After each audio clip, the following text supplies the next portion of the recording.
And we are live with our Easter RAMSASS. What a very special day today is. Yes. Hello, everybody. Do I want to raise my camera a little bit? I think I want to raise my camera a little bit. Man, fuck it. How are we doing? It is a lovely Sunday afternoon, just barely for me. I have not done much today except get ready for this. So, I'm ready to ram some ass. So, let's get started on this robotgoat's absolutely maniacal substitute for Atheist Sunday School, also known as RAMSASS. Hey Meeks, welcome in, good to see you. Alright, we have a request.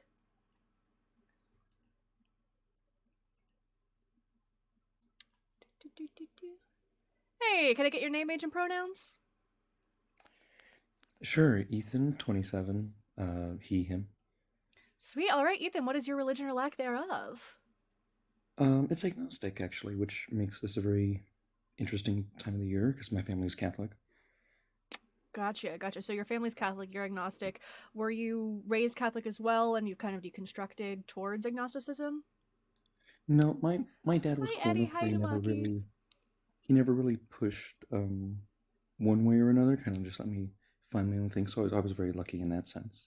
But, yeah, I mean, the rest of his entire, like, half the family, I mean, he went to Gotcha. Catholic school as a kid. Cool. How do you define agnostic? Like, what does that mean to you? It means to me that, like, maybe there is something out there, maybe something does happen to us when we're gone, but it's ultimately not like the main focus of my life, and it's kind of more important that treat each other better than what we do on our Sundays. Yeah. No, I absolutely agree with that.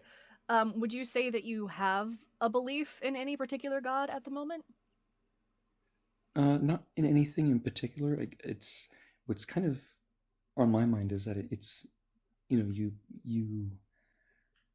you watch like your streams, for example, and you hear about all these things in the Bible that aren't mentioned, and you're like, well, I like parts of it, but then some parts of it are just abhorrent. So it's kind of hard Yeah. to like rationalize like the parts that you do like and some of the ideas you like and some of the parts that like Yeah, I are hear it a also lot. very People bad. are talking about like some of the quote unquote like good parts of the Bible. The problem is those aren't really unique to the Bible. Like I hear a lot of people say, like, oh well Jesus says love thy neighbor, and that's a good moral lesson. Like, sure, treating people well is a good moral lesson, but love thy neighbor is not unique to Christianity. And No. it doesn't even originate in Christianity. Like it's available in writings way prior to us seeing it in the New Testament. Hey Grumpy, and I think I already said hi to Eddie, but hi Eddie. Leslie, hey, welcome to RAMSASS. Um, yeah, I would say if you don't have a belief in any god, to me that is the definition of atheism. So there's kind of different interpretations of what it means to be agnostic, what it means to be atheist. I call myself an agnostic atheist. That is because I kind of similarly to you believe like maybe there is something that we just can't observe, we can't know about. I don't want to say with certainty that I don't think there could be any sort of higher power, but atheism is just a lack of belief in God or gods. So if you don't believe in a god, if you don't have a god that you believe in, I would technically categorize that as atheist. Yeah, I don't know. I mean, because I'd like there to be. I mean, I just don't. I can't. Like you said, I can't say for sure. I can't say one way or another. But and you know, but I don't know if that makes it any different. No, I mean it makes sense. But I think wanting there to be one and believing that there is one are two separate things. I say that's fair. Because if you think that the idea of a god is nice, but you don't really have a belief that one exists, I would say you're still not believing in gods. Mm. All right. True. You got a point there. I Thank don't you. know. I I feel do that like sometimes. it's called yourself agnostic. I joke that it's the fence sitter position. A lot of people do think that way, and I used to think that way as well. I don't think it necessarily is, because I think that agnostic and Gnostic refer to like knowledge of God or knowledge that we can't have of God, whereas theist and atheist refers to belief or lack thereof. So if you don't know if we can have knowledge of a God, you might be agnostic, but if you lack belief in God or gods, you would still be atheist. Mm. All right. Yeah, it's a lot of different terminology, I guess you could say, that I'm not incredibly familiar with. Yeah, and you'll see a lot of people using it differently. Oh, hey, engineer, welcome in. Yeah, it's gonna be used differently by different people, but I think the generally accepted interpretation nowadays is that atheism is just lack of belief in God. Mm. If you don't mind me asking, do you ever like discuss this with your family? Is it something that like you guys might get into arguments about, or do they kind of just like respect your position? Like I said, I'm very lucky. We kind of talked about it like a while ago, and they respected it. They never like forced me to go to church unless it was for a wedding or a funeral. Oh. So okay, well, I mean that's good. One of my biggest problems with religion is when people, try to either indoctrinate young people or force people into it. No, yeah, it's definitely something that's like, at least in the house, it was very much. I don't know how to say this. It was something you could opt into, and then it would become part of your life, but it was never something that like was mandatory in a sense. Like there's a cross on the wall, but you don't have to, you know, like Gotcha. like if you wanted to take part in Lent, you could, but if at lunch you went and you got like a ham sandwich, it's not like you're coming home to no dinner or something like that. Execution for the Exactly. Yeah. yeah. Face the wall. Yeah, I'm from kind of a different background. I grew up Southern Baptist, so I My wasn't apologies. around. Thanks. I wasn't around the practices of Catholicism precisely, but there was a lot more of an expectation to follow like certain practices. So I would say I completely understand because my family's is religious as well. I don't really talk to them about this too much, which is funny because people see my platform and they're like, "Oh, you don't talk to your family about it, hypocrite." But like these conversations that I'm having with people, they are opt-in conversations, right? You kind of mentioned, it being like you can kind of opt in, opt out of religion. These conversations that I have are opt-in. If people want to come up and talk to me, they can come up and talk to me. If they want to watch me have these conversations with other people, they can watch them. Nothing is making them, nothing is pressuring them to have a conversation with me or to watch my content. And so I try not to cross that line with family into like goading them into. It's so different. Yeah. It's just a completely different like feeling than like, even with like your friends, it feels different than when you're talking to your family about this sort of thing. Yeah, I think there definitely is kind of a difference because with friends, they likely weren't like the people who introduced you to religion or kind of like tried to get you into religion. Like my parents were the ones who brought me to church, not my friends. Yeah, and also like, power dynamics kind of thing. Definitely some of that, yeah. But I'm glad that it sounds like your family's not super harsh or judgmental about your religion or lack thereof. If they are, they keep it to themselves, which is all I need. Woo! Yeah, just shush. Yeah. Something that I say to a lot of Christians. Yeah, I thank you for coming on to talk to me. I don't usually get a lot of people up here who specifically describe themselves as agnostic. I get a lot of people who are Christian or who describe being Christian but don't want to call themselves Christian. I get a lot of people who are atheists, but I don't get a lot of people who describe themselves as agnostic. Well, yeah, thank you for having me on. I love the dress right now, and yeah, happy Easter. It is a shirt. I'm wearing sweatpants underneath, but thank you. Well, it's all right. It has the puffy shoulders, and no one can see the sweatpants. It's very puffy, and yeah, no one will ever know that I'm wearing sweatpants. All right. Well, tell the cats hello. I will. Thank you for tuning on in and coming out to talk to me, Ethan. All right. Bye now. Bye. All right, next up, we've got Gamer Saloon. It's actually a funny story about this shirt. This is from a Selkie blind bag, but I ended up getting a refund because they sent me a dress that was like sewn together. Like, obviously, all dresses are sewn together, but it was like sewn closed, and I couldn't get into it. So they refunded. So this is a free Selkie top, technically. Gamer Saloon, welcome in. Can I get your name, age, and pronouns, please? Hey, Dana. I don't think I said hello to you yet. Egg Rolls, hello. Gamer, you are muted. We cannot hear you. Hannah and Victoria, welcome in. Oh, all right. They dropped.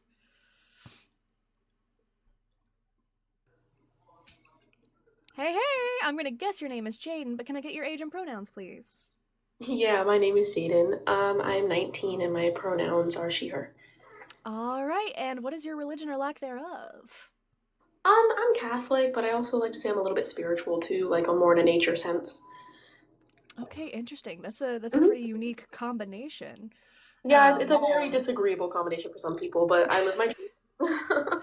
I do think there is a lot of like contrast in it, because if you're trying to like be spiritual and talk about nature, but you also believe in like a monotheistic deity who hates anything else being worshipped, that's an interesting combination, Jane. For me, it's if I'm being completely honest, like my family is like this too, like similar to me.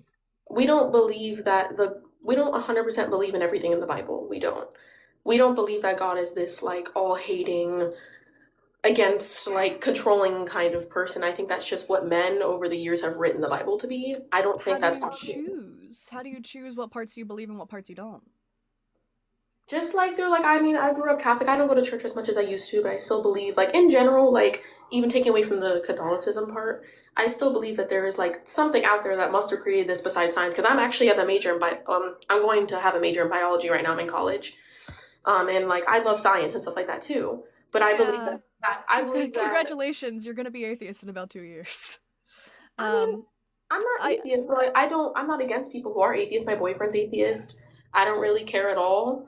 I don't, it doesn't bother me. I'm not here to really convince you to, like, believe in God either. I think what you believe in is okay. I just feel bad, like, I'm sorry that there's so many, like, just really crappy people. And I'm sorry if there's people that have ever judged or, like, made you feel really uncomfortable. I don't that believe God that at is all. that has nothing to do with my lack of belief in God. But again, I kind of ask a question, you didn't quite answer it. How do you choose which parts of the Bible that you do believe in? I don't know, based on honestly, like even if it's, I would say, Vibes? not really vibes, but like I would say it would be like I'm trying to think of a word. I'm sorry, it's not coming into my brain. I would say it's a little bit confrontational with some people, but I don't really like. I don't know. I don't believe that like God would hate people who like love another woman or love another man, and that just to me that sounds like something people made up. I don't feel Right, like but again, what I'm asking is, how do you pick out the parts that you think people made up versus the parts that you think are true? Because it sounds like you're kind of just going with, if I like it, then it's true, and if I don't like it, then man made it up. maybe. I don't know. We don't know what happens when we die. We don't really know what's going to happen. We all like to have a different belief and a different guess or what we believe. We have a faith, and that's okay, and that's great. And everybody's different, and I respect that. Yeah, It's just, Jaden, I feel like you're still not getting to the root of what I'm trying to ask you. Like, is it reasonable to believe that all the parts you like specifically are the ones that are true, and the ones that you don't like specifically are not true? That doesn't seem like a good way of determining truth. I mean, I'm not really trying to determine truth. It's just like human morale. That's how I like to think about it. I'm really not here to like, I don't know, I didn't really come to the live to like judge you or anything like that. I just wanted to say that like it's okay if you are atheist, and I respect everybody's religion. I'm interested in everybody's religion. I take world religions classes, and I think everybody's different point of view, whether you're atheist or anything, is okay and interesting, and everyone should have the freedom to just be themselves. That's just what I believe. Okay, I mean that's nice, but it definitely is not what the Bible says. It's interesting Well, to me that you say that you're a Catholic and you claim to follow this book, but you seem to disagree with the I majority of what don't the really book follow the says. Bible. That's why I said in the beginning, I don't really follow the Bible. I just enjoy the Catholic Church and the way it makes me feel comforted just sitting and listening. I don't really believe Why in everything in the Catholic Church, but but I why does it enjoy make you it feel just like myself. comforted if you don't believe what they're saying is true? I don't believe the conversations don't really go like I mean the church I'm going to, I know that's not everybody, but the church I usually go to doesn't really bring up maybe at least most of the stuff I hear in Scripture? the Christian church. No, not scripture, but like most of those like heavy topics that you see in a lot of churches, like the LGBTQ stuff or abortion or anything like that. But I mean, I know it's a thing, because Catholicism and Christianity. Well, Catholicism is a branch of Christianity, but I know it has similar like beliefs. But I just grew up with like the smell of the Catholic Church and the incense and like the comfort of just sitting and like the music.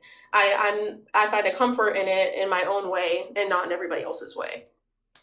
Okay, I do think that's. It seems like you're comforted only because you're able to ignore the harmful parts of the religion that you're a part of.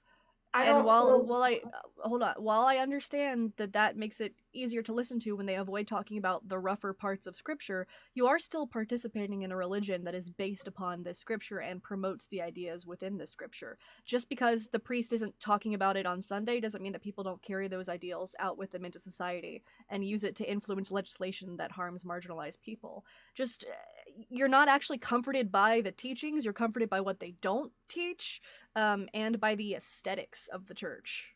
That's what it seems to me. I mean, I don't know if I would say it like that. I just have my own relationship with God that I don't connect. I don't let people dictate. I don't think that there's a specific way to have a relationship with religion or a specific religion you have to be with. I don't think there's a guideline. I think we kind of just should all like live our lives. I mean, Do I you don't. believe in the Christian God? I mean, I believe that God existed at some point, or He is somewhere, or something is out there. It's a little debatable for me at some points, but I believe there is at least something out there. But But do I you just believe identify more in with. the Christian God? What do you mean by that? The God of Christianity. Do you believe in that God specifically, or do you just believe that there's probably a higher power out there? I think it's a little bit of both. I think I'm young still, so grew up with the Catholic Church. I don't go as much as I used to when I was younger, because we moved, but away from our home church. But like that's what I grew up with, and I think that there's still a part of me who's not 100% sure. I know there's something out there, but I just more identify with the Catholic Church because that's what I grew up with and was comfortable with. But it's a little bit in between. Yeah, I would encourage you to just do some investigating into your beliefs, see if what you believe actually aligns with the teachings of the Catholic Church. I think if you just look at like the tenets of Catholicism, you'll probably disagree with a fair bit of them. And I also think, just as someone who has a bio degree, so I've been through that racket, you're probably gonna find out that a lot of what we see in the scientific record, in archaeological record, very much conflicts with the teachings of Christianity and the Bible. Yeah, it does. Yeah, you're right about that. Yeah. So I guess at this point I just encourage you. It's good that you're up here, because for me, one of the first parts of deconstructing was just hearing from other perspectives outside what I'd grown up in, because I only knew Christianity. It seemed like Christian was the only way to be. So I probably would have similarly described at some point like, oh, well, I don't really like the like certain teachings of the church, but I like the idea of the God. But it's really tough to hold on to that, because you don't really have a good idea of what you're holding on to. You're holding on to the idea of like some deity being out there because you can't think of any other explanation for why everything came to be. But that's really just I would say that's just discomfort and not knowing the answers. Yeah, I'm so sorry. That's my mom calling me. I'm baking at the same time. Oh, that's all right. Sorry, it's Easter. My bad. Oh my God. Hold on. All right, I'm gonna go ahead and let you go. Thank you. I appreciate Thank you for your coming up, time. Jaden. You have a good one. Thank you. Hi, Joe. Welcome in. Yeah, Tim, I would say it was kind of hard for me to give up the idea of Jesus, even after thinking none of it was real, because similarly to that last caller, I wanted to believe that there was something out there that cared about me, because that's a nice idea, right? That there's some big guy in the sky who's like, I care about you specifically, and I want what's best for you.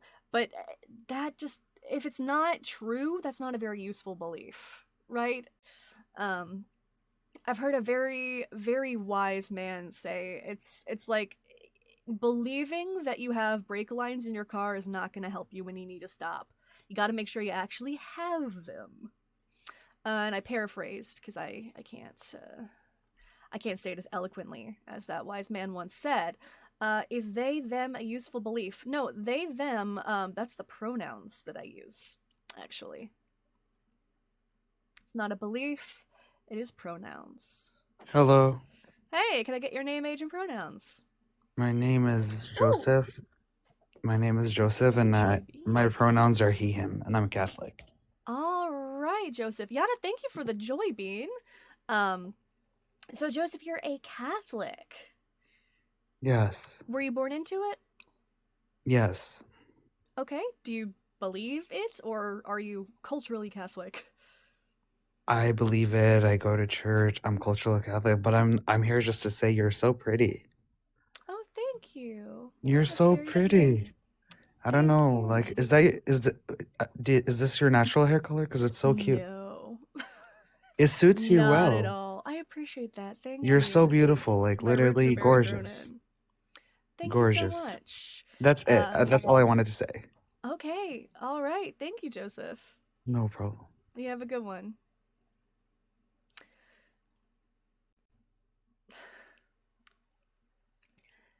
Hello, God's Fingerer. Can you give me your name, age, and pronouns?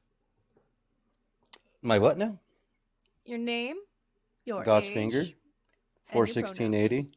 pronouns. You can call me anything. Okay. If chat was going to refer to you, would they say he, perhaps? You can, I guess. I'm a follower of God, so it doesn't bother me. I'm not trying to bother you. I'm just trying to ask what you No, prefer. I'm telling you this facts though. Like anybody can call me anything, but I'm gonna follow God of what He asked me to do. Okay. That's what I came on here to see. Like, do you Very know what God unrelated. asked you to do before you walked away? Turn my head and cough.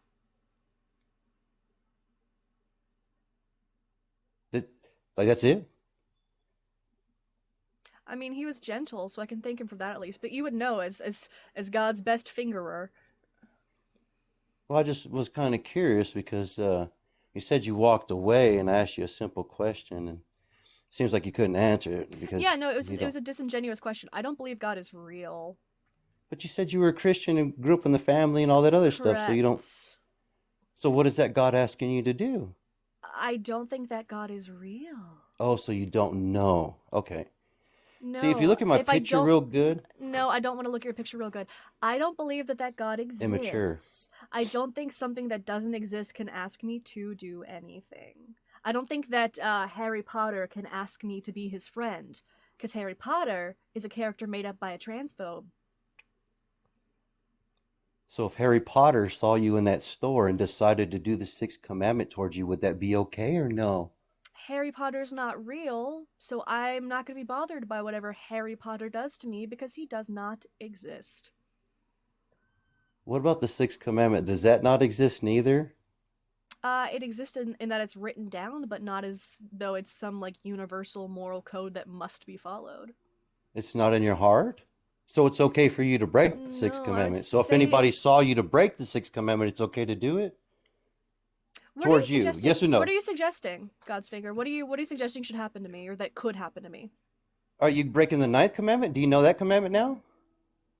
What are you suggesting? Listen, little girl, do you know the ninth commandment? Yes or no? Now I'm asking you, are you breaking that commandment now, little girl? That you don't know nothing? How old are you? Hey, Are you over the age of 18? Hi, I'm in my mid-20s. Do you remember That's scary. what Jesus said summed up the commandments? And am I not doing that towards you, trying to help you obey the commandments? Loving your That's neighbor kind by of pathetic. Yes, I loving your am neighbor loving. by threatening me and demeaning me. You think that you're loving your neighbor by What's threatening the and ninth demeaning me? Do you think Now that you're you're muted 'cause you can't- loving your neighbor You're by not handling threatening the- and demeaning them? Is this what Christian love looks like, God's finger? Do all atheists do this? All atheists don't All let you atheists talk when all you do is demean All them? atheists get abused. Bye, fingerer. You're calling me a little girl. Yeah, you know, one of the helpful things that's said in the Bible is that you'll know them by their fruits. Your fruits are fucking rotten, God's finger. I beat you, and you know it. Yeah, I'm gonna pin that because that's the dumbest fucking comment I've ever read. You came in, yelled at me, threw a tantrum, called me a little girl, and then got kicked out. Yeah, you're so good at this.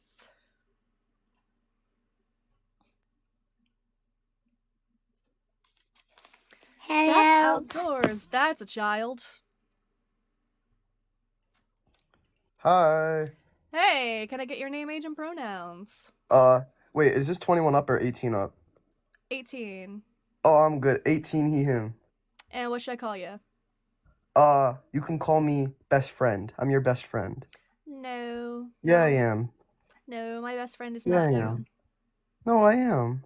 No, my best friend is named Alec. Oh.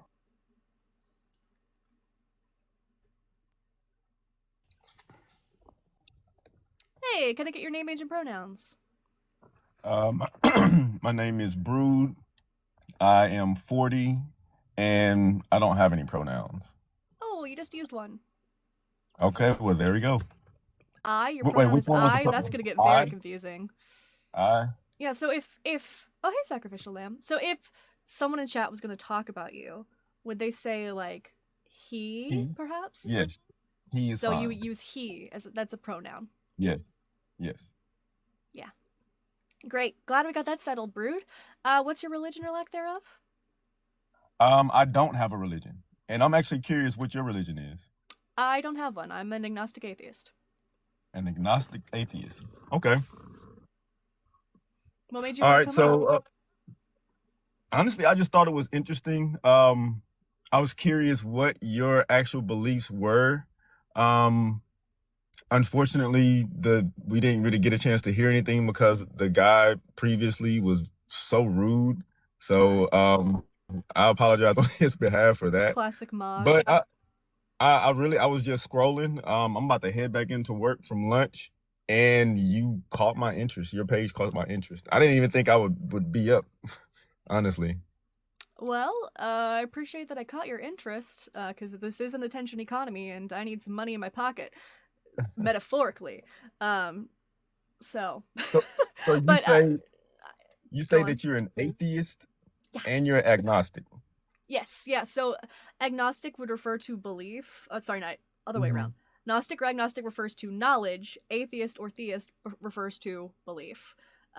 So I say agnostic because I'm not saying with like 100% certainty that I know there is no God. I think if there is some sort of deity, we would never be able to comprehend it. It would be beyond any potential understanding. But I lack a belief in any God, therefore I am an atheist. Okay, so when you add in agnostic, do you approach life believing that there could or could not be a possibility of God, or do you approach life as the atheist version of yourself? Well, it's not like they're different versions of myself. I kind of just approach life as if there is a God, it wouldn't really affect me, honestly. Okay, so you approach it as an atheist. Because when you say you approach it, when you say you're an agnostic, Well, that means that your beliefs point towards there being a God, but us just not being able to pinpoint what that God is. No, that means that I don't think we could ever know if there is a God. Not that there is a God and we don't understand it, but that's just that if there is one, we would not be able to know that there is one. Right.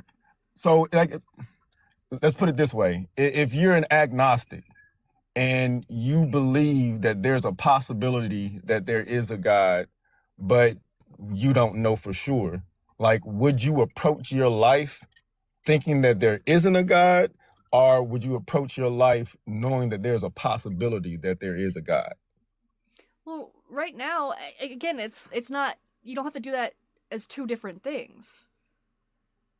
I don't currently believe in any particular God. I'm not saying with certainty that there is no God. Both of those things can be true at the same time. So how I look at religions, different religions are different names that people call themselves, just points to their frame of how they see the world. So if you see the world through the frame of an atheist, that's going to be different than someone that sees the world from a frame of an agnostic, and different from someone that sees the world from a frame of a Christian. Like, the rules are different. And basically, an agnostic is saying that's not that really there are no saying much. rules. Everyone's worldview is different. Agnostics are not saying that there is a god and we just don't know which one. They're just saying that there could be a god. We don't know. Atheists aren't saying there is no god. They're saying I don't currently believe in any god. There's not a god or gods that I believe in. But there has to be something that you believe in order for you to make decisions. So like an atheist No. believes in their self. They believe in their own knowledge. So they make decisions from the perspective of their own knowledge. Where an agnostic would believe that there is possibility of a God, so they make decisions based on the possibility that there is a God. You're still not quite understanding the difference between like knowledge and belief. What's the difference between knowledge and belief? So it's whether or not we can know if there is a God, or whether or not you have a belief in a God or gods.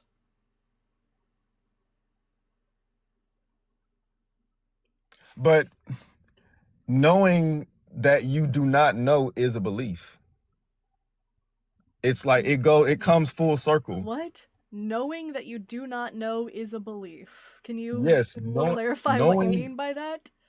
Knowing that you don't know is a belief. Like if you know that you don't know, then there's nothing you can believe other than the fact that you know that you don't know. You get what I mean? Are you not understanding what I mean by that? Well, you're not really saying anything. It's just belief. Because an atheist, I mean, you said that an agnostic knows that they don't know whether there's a God or not. Yeah, atheism is a lack of belief in God. Yeah, it's a belief in self. Like the belief is pointing somewhere. So an atheist is someone that believes in themselves. They believe in their own knowledge. You're construing two different definitions of belief, and I think that's the root of the problem. Because having belief in an intangible God is not the same thing as like trusting your own faculties that you're able to like use and to actively demonstrate. That's not the same thing. So to say believe as in like having a belief in a higher power that's unverifiable, unprovable, versus having belief or trust in your own like mind and consciousness that you live in and experience every day, is not the same thing. You're using two different definitions of belief and trying to squish them together, and I think that's the root of the problem.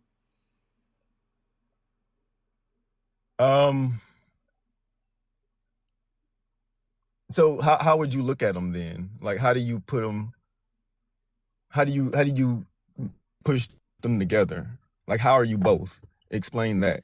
Agnostic and atheist? No, explain to me how you combine agnostic and atheist when it comes to making decisions. Yeah, I just asked you agnostic and atheist, and you said no, agnostic and atheist. Yeah, so no, I don't want you to explain the terms. Yeah, I understand. First of all, I don't make every decision based off of whether or not I think there's a God.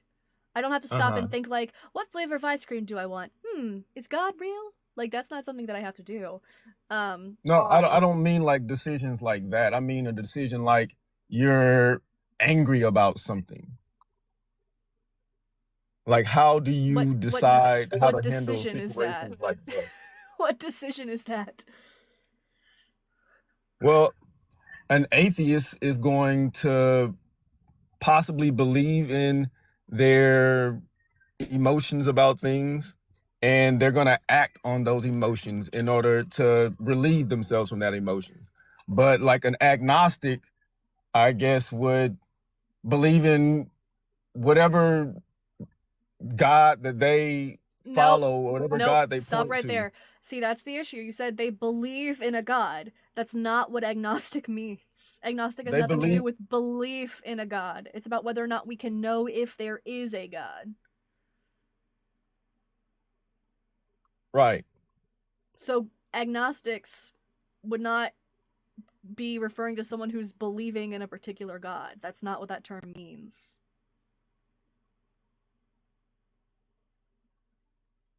So I think that where we we disconnect here is just our idea of what the terms mean. Yeah, because I've described to you over and over and over what they mean, and you continually seem to not understand. That's fine. that. We can move past it. So, what made you go away from God then? I don't believe he's real. You don't believe that God is real? Yeah. Why don't you believe that God is real? There's not good evidence that he is.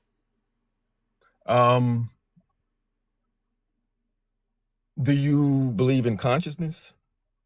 Yeah, because I'm exercising it right now. Because you're exercising it right now. Do you believe that consciousness goes beyond yourself?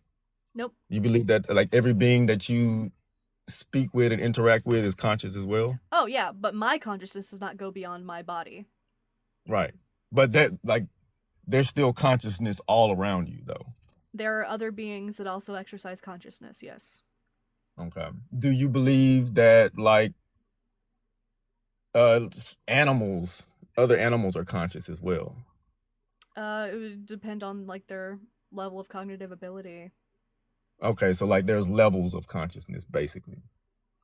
I mean, again, it's just going to be different levels of like intellect, cognitive ability. You're asking a lot of questions without really telling me any of what you believe. Like, why the questions about consciousness? What does that have to do with God? I guess what I'm trying to do is I'm trying to work backwards to an idea. But if I were to explain my idea of what God is, the best I can do is go off of my knowledge and kind of point to it for you. Because it's really hard to explain. But the best way for me to describe it is like you're in a dream, right? And in your dream, oh, you're breaking up, Brood. Oh, Brood, that's so unfortunate. Oh, Brood. Oh, no, you're gone. Oh, how could that have happened? Next up.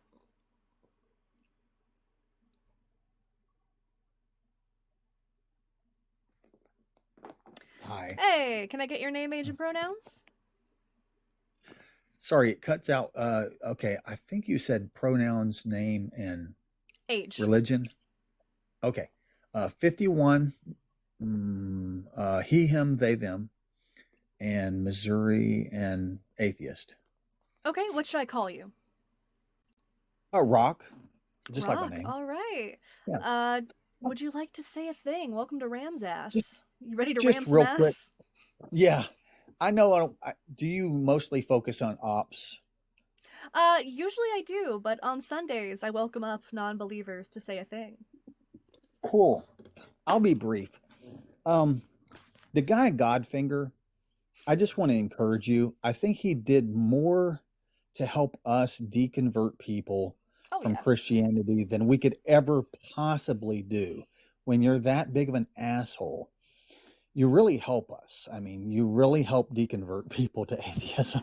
So I appreciate you, Godfinger. If you're listening, we really appreciate your work. I think he is. He may have been muted now. I think my mods may have muted him, but he was going on like this tirade in the chat. You've helped us a lot. You've helped and you helped the algorithm too. You really helped the algorithm. So I think he thinks I'm a trans woman now. I don't know. Right. And I don't get the whole trans Haiti thing either. I don't get that. Thank you, Holy Ghost. Really don't get it. There's some really cool people. You know, if you don't know anybody that's trans, go meet somebody that's trans. Just have a conversation with them. You might find out they're some of the coolest people in the world. But anyway, or you might find out that you are one. It happens. I don't know what it is. I think when it comes to definitions of atheism and agnosticism, I don't even think like the Oxford Dictionary like always gets it right. I think there's so much confusion, and I think it's a pain in the ass to have to deal with this over and over and over and have to explain people what these terms mean.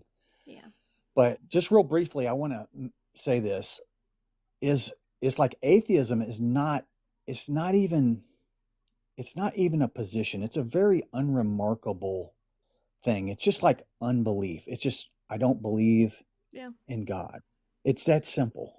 It is the default. It's like, it's the rational default in light of of lack of evidence. It's always the rational. It's like off. Yeah. Is off a TV channel? No, it's not a. Atheism is not a belief. It's not a religion. It's not a philosophy. It's kind of not even a group of people unless you want a group using the moniker. Yeah. But there's the term atheist, but there's the actual atheism is not even a. It's just like babies are atheists. Babies, Yeah. you don't come out of the room believing in God. Yeah, no, You that's know, that's correct. and- I mean, and until here's the another concept thing, of a it's God like- is introduced to you, you're not going to worship any God. You're not going to even know of like any Right. God claim It's until the you've heard it. default. And here's another thing. It's not even a debate position. I mean, it can't be. You can debate that position. That's not what it is. Just like Christianity is not a debate position. It's more a thing over here, you know. And it's a very strong position though, because if you do go into a position with that, because the whole burden of proof is not on you as an atheist to prove atheism. But they will try. And just They will like try with to you, shift you're an the burden of agnostic proof. atheist. They'll try to But be like, that's well, prove not. God If doesn't you just read, exist.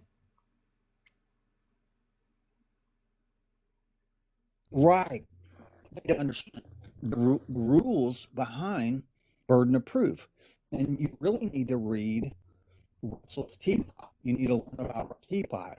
Oh yeah, orbiting You know, Jupiter. Yeah. then you'll learn how proof works. So, Rock, you are cutting out kind of badly. you I don't know, know if if you maybe it guys might don't know be that, it I might could be get on my end, but Oh, your right. connection is very spotty. It's mine end. Okay. Let Sorry me get about to the that. window. Can you hear? Oh shoot, it's still showing bars. But yeah, I'll just get off here. I don't want to take too much. Oh, the bars went away. But you know, You do look sound up better now. Russell's teapot. Bertrand Russell is one of my favorite philosophers, atheist philosopher. He's the one that basically came up with this analogy Of a teapot orbiting about a Jupiter. teapot. Yeah. And say, suppose I make this claim about a teacup orbiting Jupiter, and there's no way to disprove it. Do you believe that or do you not believe that? Well, Right. unbelief is the default. The burden of proof will rest upon the person claiming the teacup, making the claims about the teacup to prove their assertion. So it always rests upon the person making the assertion, not the person disputing the assertion. Absolutely. All right. Well, I've enjoyed you. You're a lovely person, and I wish you a lovely day. Thank you so much, Rocky. Have a good one. You too. All right. Hello, everybody. While I've got you here, and I'm holding you hostage, this could be bigger. And bigger is always better, am I right? By the way, if you haven't been here before, this is RAMSASS. This is robotgoat's absolutely maniacal substitute for Atheist Sunday School, taking over from my good friend, very close, peas in a pod. Everyone just thinks of me and him being associated together, friend, Mezzo. Because he had kids and they got to do shit and gross. But I'm so glad to have you guys here on this Easter edition of RAMSASS. It is always a ton of fun to get to talk with some of you guys on Sundays. It's fun. I get to talk to a lot of people during the week that disagree with me, but sometimes it's nice to talk to people who do agree with me.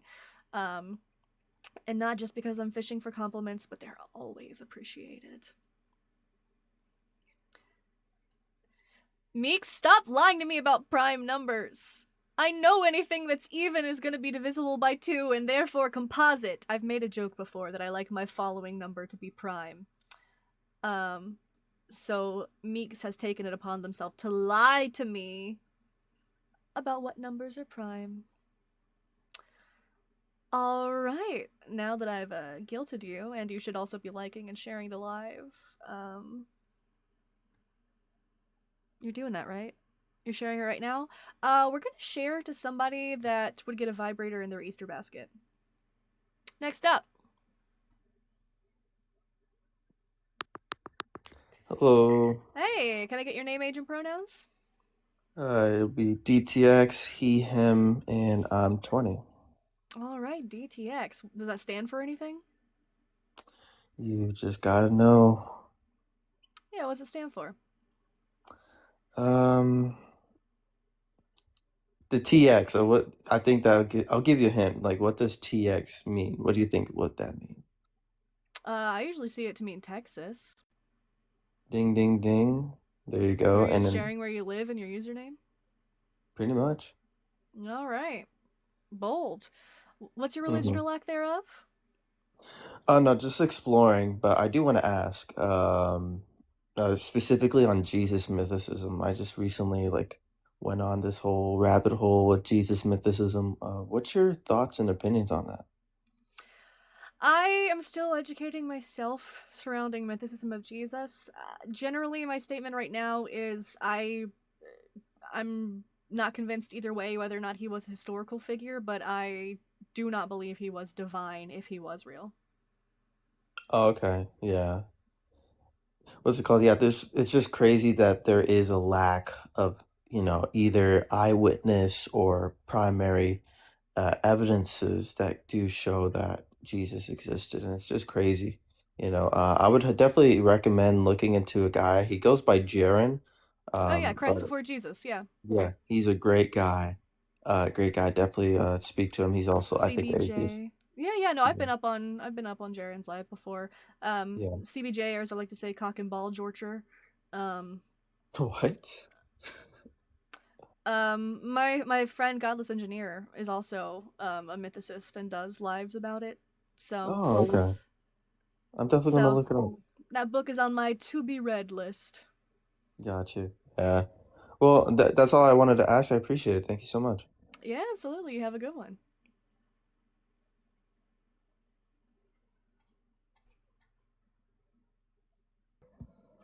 Chromium, welcome up. Can I get your name, age, and pronouns? Yeah. My name is Christian. My age is 18, and my pronouns are he, him. Did you say Kristen or Christian? Christian. All right. What's your religion or lack thereof? I'm an agnostic theist, so I lean more towards theism, but I don't think we know. Okay. What makes you lean more towards theism? Well, overall, I was raised in how do I say it? Theistic household. So for my personal beliefs, it's been a lot influenced like that. But that's just some anecdotal fear. Yeah, but what about it makes you believe in it? Because just being raised in something doesn't mean you believe it. So like, what specifically? Yeah, you're right about that. I was getting to that part. I think there's the empirical induction. That's what made me believe in it. I didn't really believe in the empirical induction. That's why. So I believe there needs to be God who is at the end of that. Is the how do I say it? Is what determines that the laws of physics or the laws of nature will be held in. Why? Why? Well, because I don't say there's a lack of information about what other possibilities there could be that will But it doesn't oppose mean you God. have to believe in God. You can just say that we don't know yet. Yeah, I don't actually believe we know yet. But you of said course you there believe could. that God has to be the answer. I don't think God has to be the answer. It's just I believe it's God. I believe God is the most rational answer to the empirical induction. Why do you think it's the most rational? If we don't know all the other ones. Well, because I believe that holding laws or holding states must have been done by an intelligent creator. But that's kind of begging the question. Why? Well, there's a what is it? Fine tuning, I guess. Ooh. I'm sorry. I know fine tuning is like not a good argument. It's really it's not. It's not, but it's for empirical induction specifically. I would say that fine tuning is why I don't know. Fine tuning might not hold against other people, like proving your beliefs. But for me, when it comes to fine tuning, I don't necessarily agree with necessitarian or anything other than uh, well, any other arguments for fine tuning. So that's kind of why I believe in Yeah, that. it's just like if we look at the world, why is so much of the water not drinkable? Why are our breathing tubes and eating tubes so close to each other that we can choke to death? Yeah, I agree. There's definitely some uh there's definitely some like missteps there, but I'm not specifically talking about the world as in fine tuning. I'm talking about induction as in I'm talking about deduction as in fine tuning. So, Well, um induction and deduction would be different. Can you clarify what you mean? yeah, deduction is knowing for a fact that something would happen, and induction is just a generalized claim. So I believe that to deduct something, there would need to be a God that holds I the physics. believe induction and deduction is whether you start with a generalization or a specific. Am I incorrect about that? Yeah, you're correct about that. Okay. Because I'm not sure what you said really follows. I think you're kind of just putting God in the gaps. You're saying we don't really have a better explanation yet, so therefore it must be God. But I would ask you to give me evidence as to why. And you say fine tuning, but I would say I don't think the world's super fine tuned. There's a lot Yeah, of but I'm things not about really it that are talking kind of about the fucky wucky. I'm not really talking about the world in this instance. I'm talking about the ability to know that something will happen, like the ability to deduct that it will happen. And I think What that does that comes have to from do with God. fine tuning? So the laws of physics will I believe it's fine You're tuned. very disjointed on these arguments. I think I get what you're trying to say because you're trying to say that the laws must necessarily be consistent for us to be able to predict how things are going to occur. Is that what you're trying to say? Yeah, on the point. Kudos. Yeah, I would say that's kind of that is the puddle saying, "Wow, this pothole is shaped perfectly for me." Right? I would say that we observe these things because they already exist in a certain way, and there's no reason for them to stop existing in that certain way unless there was some sort of like universe-wide change that caused the gravitational constant to suddenly be different, but there's no reason that it would be. I think there are some just brute facts about the universe. And I think if they had been different, then the universe would look different. We only see this as fine tuning because it is the way that everything ended up. That doesn't mean that there was intention behind it for it to end up this way. It just happened to end up this way, and so we look at it and think, wow, this was made perfectly for us, when in fact we were shaped by the universe, not the other way around. Well, yeah. I don't I don't really think this would be something that could be used argumentatively. However, I do think there's like a I am the pot that what was your analogy? Was it the pot that says No, the mud is shaped perfectly?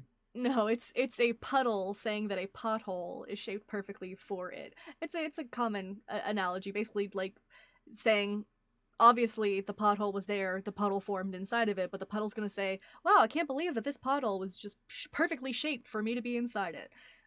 Yeah, I think I am that puddle. But that's a demonstration of a fallacy, Chromium. Well,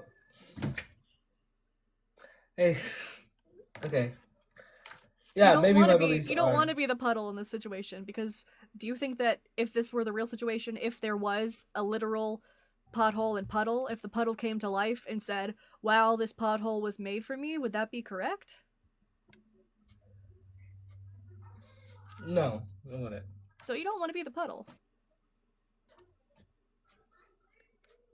Wow, okay. Thank you for demonstrating that. Yep. Jeez. But I don't know. Yeah, I'm gonna submit here. Maybe I haven't really thought that much about like atheism recently, so Well, thank you for I giving me that. totally. I I'm gonna encourage you concede to here. keep looking into it. Yeah. Well, all right. You have a good rest of your day, Chromium. Is that a tally? I'll take a tally. Woo-woo!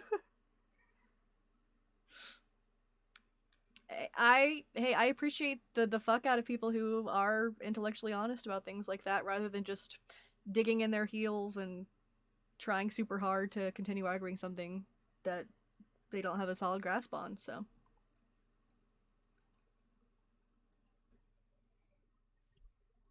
hey, how's it going? Can I get your name, age, and pronouns? Hello, my name is Tiona, and I am 17 years old. You're 17? I'm pretty sure that's what you said. You gotta be Hello? 18 to, you gotta be 18 to be up here, friend. That's a TikTok Yeah. rule, not mine. Hey, can I get your name, age, and pronouns? Yep. T18, he, him. Sorry, what was your name? T. Like the letter T. Well, that's my name, so you're gonna have to pick a different one.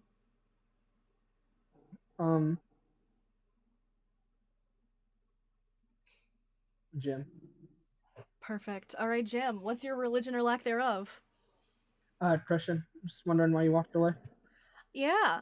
So I was Christian up until I was 17. And then I slowly started realizing that all of the apologetics that I was being fed just didn't hold up under scrutiny. And the more I thought about it and looked into it, the less it seemed to me that God was real. Like Protestant apologetics or what? Well, I was Protestant, but just in general, the Christian doctrine, the idea of the Christian God, just didn't hold up. So, what specifically about the Christian God, like, philosophically? Well, I would say the omnis is a big one. All loving, all knowing, all powerful, or all good? Yeah.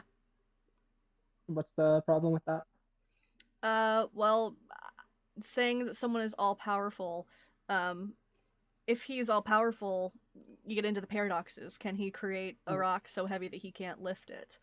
It's just bad semantics for all powerful. All powerful just means the ability to do all that is logically possible. What does all mean? It's like a general statement. So all things that are logically possible. So just everything within that category. Yeah, so if you're saying that he is all powerful but only able to do logical things, then he's not all powerful. No, all powerful. An all powerful being. Well, you're trying to redefine all powerful to fit. Well, why would I accept your semantics of all powerful, which is the ability to do contradictions? That just makes knowledge impossible. No, it's not specifically the ability to do contradictions. It's having all. Well, that's included in power. all. Right, everything is actually included in all. If you say all except this, then it's not all. Well, it's all things within X category. It's what all powerful means. That's not really what all means. Okay, it's a qualified. If you're trying to say that he has all power, then he would have to be things that are able. Logically possible. But that's not what you're creating your own definition. No, I'm just saying he's all powerful. Can God lie? No, it's logically impossible. It's logically impossible for God to lie. What law of logic does it break? The law of non-contradiction. How so? Knowledge and not knowledge. That has nothing to do with lying. No, that's the P and the not P. So if God can lie, then knowledge is impossible. Because we can't discern when God is and is not lying. So us not being able to determine whether or not something is knowledge has no bearing over whether or not it is possible for him to lie. It is logically possible for God to lie. What you demonstrated was, you said there was a contradiction in the result of the lying, not in the action of the lying itself. So what is the... I'm asking what in the action of lying is illogical. knowledge and not knowledge. You're very far away. And that is, again, not in the action of lying. That is in what you think the result of lying would be. You're just wrong. That comes from the action of lying. So if God can lie, then knowledge is impossible. Why is knowledge impossible if God can lie? Yep, because we cannot determine what is truth and what is not truth. I don't see how that necessarily follows. Are you saying that everything we ever know is dependent on what God says? No, I don't know if I would use the word says there, but like, yeah, it's all dependent on God. Well, lying is God saying something that's not true. Yeah, obviously. Right, so it's not like changing whether or not something is true. It would be specifically saying something deceitful. Is it impossible for God to say something deceitful? Yes. Why? Because knowledge would become impossible. How would you determine when God is deceiving and when he's not substantiating that. deceiving? You're not substantiating that. Again, that would be a result. That would not be the action of lying itself. Hey, it's fancy seeing you here because your face was like already here. What's up, monkey boy? Who is this guy? Dude, I've been on your live a couple times. This is Jim. Jim who? Just Jim. I made him take that name because he tried to use my name and it's mine. So. Yeah, I mean, it's weird of having a face of me when I was like 12 as your PFP. I mean. Yeah, I got it from a buddy, and then I went up on your live with it, and then I just haven't changed it since, because I don't use TikTok that often. Right.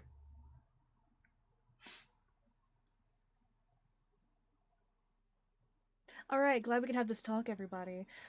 Yeah, you're still failing to substantiate like why the action of lying itself is illogical and contradictory.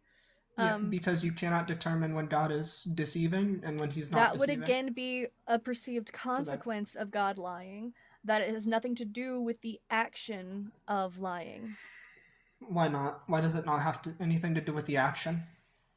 Because it would occur after the action. It occurred before it too. What? If God hasn't lied yet, then you would not be able to say that we can't know what knowledge is. Unless you're trying to say that just knowledge No, if he has is the impossible. ability to lie itself, then knowledge becomes impossible. Okay, so does he have the ability to, like, sin? No. Would that mean that he cannot do something that would be bad, or does that mean that whatever he does would be considered good? I'm sorry, repeat the question? Would that mean that, like, he does not have the ability to do anything that is, like, objectively bad? Or does that mean that any action God took would therefore have to be good?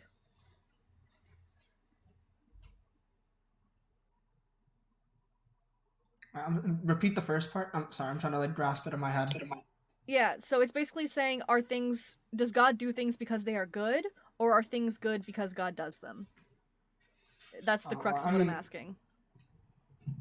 I don't know if I would accept like either of those answers. I think goodness is identical to the essence of God in a sense. Yeah, that doesn't really. It's in his nature. Can I circle back to the other idea? So, like, just because God lying would make it impossible to have knowledge under your view, it just shows that under your view, it's impossible to have knowledge because just because you state that doesn't mean there's a contradiction in God lying. What's the argument for my view making knowledge impossible? What? No, you're saying that if God can lie, it makes knowledge impossible. Therefore, it's a contradiction. But that's not a contradiction. That just shows that your view. Knowledge and not knowledge. That's the P and not P that I gave. That's nothing. You're saying nothing right now. So let's go back to the very beginning. Hold on, Jim. Let's slow. Jim, which is not justified true beliefs. Jim, nobody knows what you're saying. Jim, nobody knows. So let's go really slow so we can all understand it. Let's go really slow so we can all understand it, okay? So you said God cannot lie. Yes. What is the logical contradiction? I can lie. T can lie. Monkey boy can lie. We can all do those things. But you're Yes. saying for some reason God, who's all powerful, cannot lie, and that's because knowledge and not knowledge are a contradiction. So you have Yes. to give us more information, right? So About what? Well, why can't God lie? Because he is knowledge? I just told you why. Because knowledge would then become impossible. But why does that make it How does that contradictory follow? for God to lie? It's a non sequitur. How's that a non sequitur? Just because a being can lie doesn't make knowledge impossible. You'd have to give us more information. Wait, by being, do you just mean like a generic term? Just God. God's a being, right? Yeah. You can be said, like, cagey. if You can be a cagey being, if you like, want, as or in you can try any to be being. understood here, buddy. I'm trying to help you. You're saying things that sound like non sequiturs. So explain your position. Okay. So I'm saying that if he has this ability, then it becomes impossible to determine whether or not he's lying or whether or not he's not lying. Therefore, knowledge is impossible. But that's not a contradiction. That's just a problem in your It world. is the P is knowledge and the not P is not knowledge, Joel. Now Yeah, let's so keep track just of this because we and tell can't me just why be knowledge and just not be knowledge is not a contradiction, Joel. Please. yeah, knowing something and not knowing something at the same time is impossible. But that doesn't mean Is it a that logical contradiction? yeah, if I said I know that there's a hot dog on the counter, I also don't know that there's a hot dog on the counter at the same time, that'd be a logical contradiction. But what does that have to do with this? How does God being able to lie equal me having a contradiction in the knowledge that I hold? That doesn't make any sense. Because it becomes impossible to determine when God is not lying and when he's lying. Joel. You're That's just not repeating yourself and you're not that's answering not the question. It's not a No, I contradiction. gave That's you the just a No, I problem. gave you the contradiction and then I told you why, Joel. You don't So seem to we would understand. all be sitting here going, "Boy, I don't know when God's lying and when he's not lying." That's not a Yeah, contradiction. That's just a we problem. wouldn't have justified true beliefs, Joel. That's You know okay. what That's not a knowledge is? contradiction. That's just a problem. No, it is a contradiction because you have justified true beliefs and you don't have them. Oh, now you got P to and show not P. that. We agreed to that. We already agreed that I was a think logical I think contradiction, at that Joel. point. So the problem is it's a contradiction in your worldview, Jim. That's not a No, it's contradiction in not because I don't reality. think God has the ability to lie, so it's not a contradiction in my worldview. No, I'm saying you can't say that it's a contradiction that God could lie because it contradicts your worldview, and therefore it's a contradiction, right? You're just I don't think you're asserting keeping that. track of anything. Can I engage with somebody else? Monkey boy, am I lost here? Am I not explaining something? I mean, I don't really understand why, if God lies, we couldn't have justified true beliefs. I don't think anyone here really understands the reason. You Because get you to can't he determine said if to he's demonstrate lying to why it's you. necessary. Yeah, I did because you can't determine if he's lying to you or if he's not. So you can't have the justification. Can Yeah, but people lie? I mean, It's just not a contradiction. Can people lie, Jim? People as in humans? Yes, humans Yes. can lie. Is it impossible to know whether or not something is true because people can lie? When humans lie, no.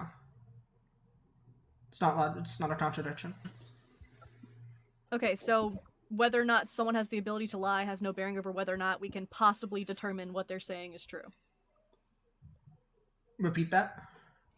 Whether or not someone has the ability to lie has no bearing over whether or not it's possible to determine if what they're saying is true. When it comes to humans, yeah. So you're just special pleading. No. No, you know what? There's like some sort of like secret, hidden metaphysical claim that Jim has in his worldview that he's not telling us. So that's why this feels like a complete non You know sequitur. what the secret There's metaphysical something about metaphysical God is? grounding knowledge that you're deciding just not to get into, which is what we all have to like assume. Like maybe there is something to this, but since you haven't said it, Jim, then I can just write this off as a non sequitur. Okay. Can you give me the criteria for how we would know when God is and is not lying? I assume we couldn't know that. Actually, we can't know that. We Awesome. could Then you never know agree. that. Wait, Joel, you just conceded. Thank you. Absolutely. We can never know whether or not God's lying. Unless we could Awesome. observe it to the Therefore, contrary. no justified If true I'm- beliefs. Hold on. If I'm holding a red apple and God says you're holding a green apple, well, I can look at the apple in my hand. No, that just assumes that you have accurate senses and All that you're right. not Well, being Jim, deceived. I'm going to concede that too. We cannot, under that view, we cannot have justified true beliefs. Awesome. Thank you. How is it? Okay. And Not how's a it contradiction? contradiction. Yeah. It We is just sit because you around not have having true justified true beliefs. beliefs and you don't have justified true beliefs, Joel. No, it just No, seems like I we would say we just wouldn't. don't have them. Under your worldview, we don't have justified true beliefs. You win. No, that's not the worldview that I hold to. You're lost and confused. Well, the thing is, you can't tell us why God couldn't lie. It doesn't Other matter than whether you or not it's wish your that world. couldn't Me be and the you case. both just agreed that it's a contradiction and that we cannot determine whether or not Nobody said it's a contradiction. Yeah, there was no agreement that it was a contradiction. The agreement was, if that were true, then there would be no justified true beliefs. That doesn't make it a contradiction. Just because your worldview says that there are justified true beliefs, therefore there couldn't not be justified true beliefs, doesn't mean that we do have justified true beliefs. What Joel and I are saying is, okay, in that case, there just wouldn't be justified true belief. So Yeah, how T, is that a by- contradiction? Are you By the saying way, T, so you have something on your face. I have what? honestly. You have something on your face. I don't know Where? if you just it's like What? kind of in like half of your Like, it's is it more or less on your whole is it face. getting on my Yeah, on it's my just whole way too big. It's all over your face. it's on my which Yeah, it looks like I'm all over your face right now. It's weird. oh sorry. Ew. Ew. It's Easter. Be nice. I said it wrong. I said it wrong. I apologize. You said it the way you meant it. I'm taking my earbuds out. But Can you explain to me how this Scuba. disproves my Jim, the fact of the matter is, because you can't show us that it's a contradiction that God can lie, it sounds like you have no justified true beliefs. Okay. Okay. Can we move to a different topic? Why? Because we cooked you on that? No, because you conceded the point and then you continued to bring up the point. No, we did not concede I the feel like contradiction. it feels like I've okay, it's fine. It feels like I've gotten my point across. If you don't feel that way, do you want to move topics? I think we won. I'm so T, glad did you we feel win that that? way. Okay. Do you have any other arguments against Christianity? Oh, I have Yeah. lots. My main one is that you can't have justified true beliefs under Christianity because you never know when God's lying or not. That's a pretty big one, I would say. Yeah. Do you have a problem Not with having that? justified true beliefs. I think we can only So how have does- justified true beliefs under naturalism because there's no God that could be lying to us. Do you Really? have Under a, argument? naturalism is evolution true, Drill? Sure. Actually, So you evolved to absolutely, believe- wait, you absolutely, because evolved- T's a professional on this. What's that? Awesome. So you evolved to hold the beliefs that you have? Go ahead. No, I mean- that's a question. Oh, yep. So that's just gonna be Yeah, what so evolution if you- is. Yep. So if you evolve to hold the beliefs that you have, how do you know that you have true beliefs and you don't So that's just just gonna evolve to hold be false not really beliefs? describing what evolution is. You don't evolve to hold specific beliefs. Evolution is just gonna describe the change. Does the brain come from inheritable- evolution? Hi, excuse me. My sentence was not through. So evolution is gonna Okay. be the change. You get one more strike, Jim. Evolution is just gonna be the change my in bad. inheritable. I'm sorry. All right. Get the fuck out. I didn't mean to talk to you. Jim, you piece of shit. We were about to cook you on that one too. You know, the fact that we're here shows that we had a justified true belief because our ancestors were able to find each other's genitals. That's a justified true belief that propagated our species. So that's true. self-evident. Self-evident. Keep keep cooking, Public T. defender. Thank you for the galaxy. Oh, Joel, I'm so sorry. I forgot that you were dying. But thank you for coming up. Monkey Boy, you're welcome to stay up if you want. I just brought you up because I saw that guy was using your face. I mean, I'm not sure if I'm going to talk. I mean, I don't have anything to do, so I might just stick up, but I don't know. All right. You're welcome to hang out. Good to have you. Hey, Roger. Happy Easter. I saw this person was in line next.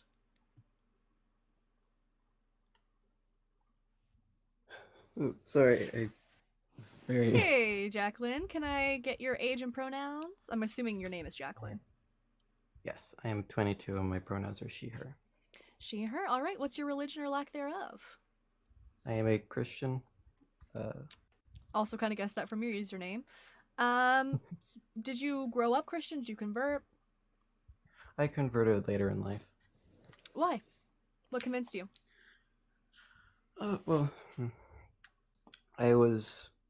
my original fall from the faith was primarily due to the general evangelical view of hell, and I've since of eternal hellfire of So, I'm sorry, wait, you were a Christian before, you deconverted and then reconverted? yes, and then reconverted. When were you Christian before? Most of my, well, not most of my childhood. Okay, so you were raised Christian, you left the church, Sorry, and I then should've reconverted later. No, it's okay, I'm just trying to get a handle on it. So what convinced you to reconvert? I learned that the the evangelical view of hell is not very biblical, and is I would say that the existence or lack thereof of hell would have no bearing over whether or not the God is real, right? of course, but I don't think I wouldn't necessarily say that I was an atheist during those times, but I still believe that there was a God. But I guess I disagreed with the concept of hell at that time, of evangelical hell. Gotcha. That's interesting. So when you say you still believe that there was a God, did you believe that God to be the Christian God? Most of it I was not certain, and I guess I still cannot proclaim certainty. Well, if you're saying now that you're a Christian, that seems like you're pretty certain. If you weren't certain that your God was real, why would you be worshiping him? Through belief, I think I backed myself into a left of a corner. It's a pretty general question, though. Just what makes you believe in the God you worship? I mean, you have crosses in your username. That would imply that this is a pretty big part of your identity. It's one of the first things you're presenting to other people is the fact that you believe in Jesus. So why? Hey, Jovan, welcome in. Good to see you. Happy Easter.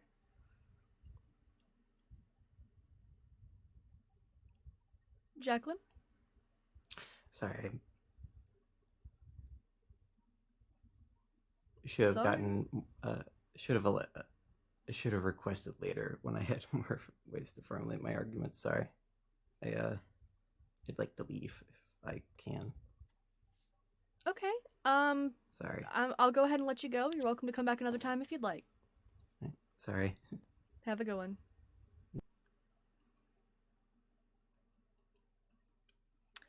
Ta-ta-ta.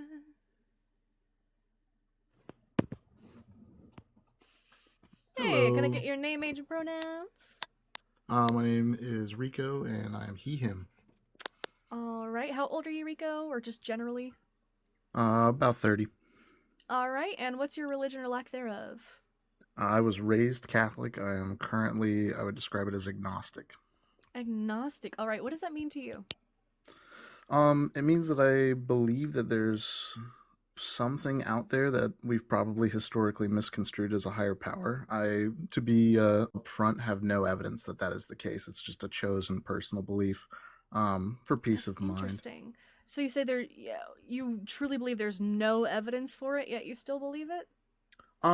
So my personal flavor of agnosticism is that I don't want to get too into the weeds on this because it's not the topic, but we're all the same energy. We are the organization of our energy. When you pass on, that energy loses the organization that makes you you, but it's not destroyed, and therefore that energy continues on as what I would describe as like the colloquial God. But I am super interested. To a degree, I can agree with that, and that energy is just not created or destroyed. But I think energy would be different from consciousness. I agree. I do agree that literally as our body would break down, there would be the release of energy because we are increasing in entropy in our universe. But that doesn't mean that any form of like metaphysical essence lives on or our consciousness lives on or anything like that. So if all you're saying is we die, we rot, and as we rot, the energy that our body was storing is released into the environment, yeah, I would agree with that, but I don't think that is any sort of higher power or anything spiritual. I think that's a fair point to make. I want to make 2 points. This isn't really my main thing I wanted to talk about, but just to put a cap on this super quick, and obviously you're welcome to respond. It's your show. But I would say that what we understand as consciousness is an organization of different pieces of matter and energy following very specific rules. Like there are neurotransmitters in your brain, electrical signals in your brain and nervous system that dictate who you are and what you do. That is what your consciousness is. And my personal chosen philosophy on this is that when you pass away, that energy is still following a strict set of rules, of physical rules that we have been able to document for hundreds of years at this point. And that just may be a form of organization that creates a quote unquote consciousness that we have a hard time understanding. I don't see how that would create a consciousness. Exactly. Me either, but I think that's still how it works. But anyways, Okay. my main point I wanted to talk about was have you heard of the Ugaritic texts? I'm not familiar. Okay. The Ugaritic texts are a set of cuneiform tablets. They were dated to about 2000 BC, I want to say. And they were found in the Canaan region, which is around around Israel and Jordan and Syria, around that area. And they predate the Bible by about 1,000 years based on carbon dating. And on these cuneiform tablets, they have some interesting names. One of them is Yahweh, which we're familiar with from the Old Testament. Another one is Baal, which we're also familiar with from the Old Testament. And another one is El. Those are Canaanite gods. Yeah, Yahweh was a storm deity. Yes, and El was the patriarch like of that. One. Yeah. Yep, exactly. That I am familiar with. I just wasn't familiar of the name of the cuneiform tablets from where it comes. Yeah, I'm aware of the idea of Yahweh being a deity that was co-opted, because we see a lot of like henotheism back during the time where, the way that I usually sum it up is like, my God is bigger than your God, he can beat up your God kind of thing. We do see instances of that that kind of suggests that it wasn't always a monotheistic belief, that originally there was pantheism, but then Yahweh was sort of adopted. And we also see instances where it says that Yahweh like inherits the Hebrews. We see instances of Yahweh like being associated with storms and being associated with cow imagery, which was how the storm deity Yahweh was symbolized.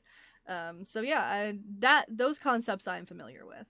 I think Baal was the calf, if I remember correctly, which is why there's that messaging about bull iconography in the Bible, about the story about the golden bulls, because there were people that were worshiping Baal at the time.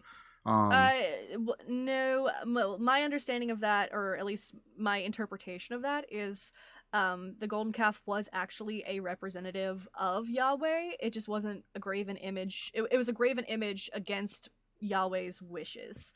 He wanted specifically the Ark of the Covenant. He wanted the mercy seat.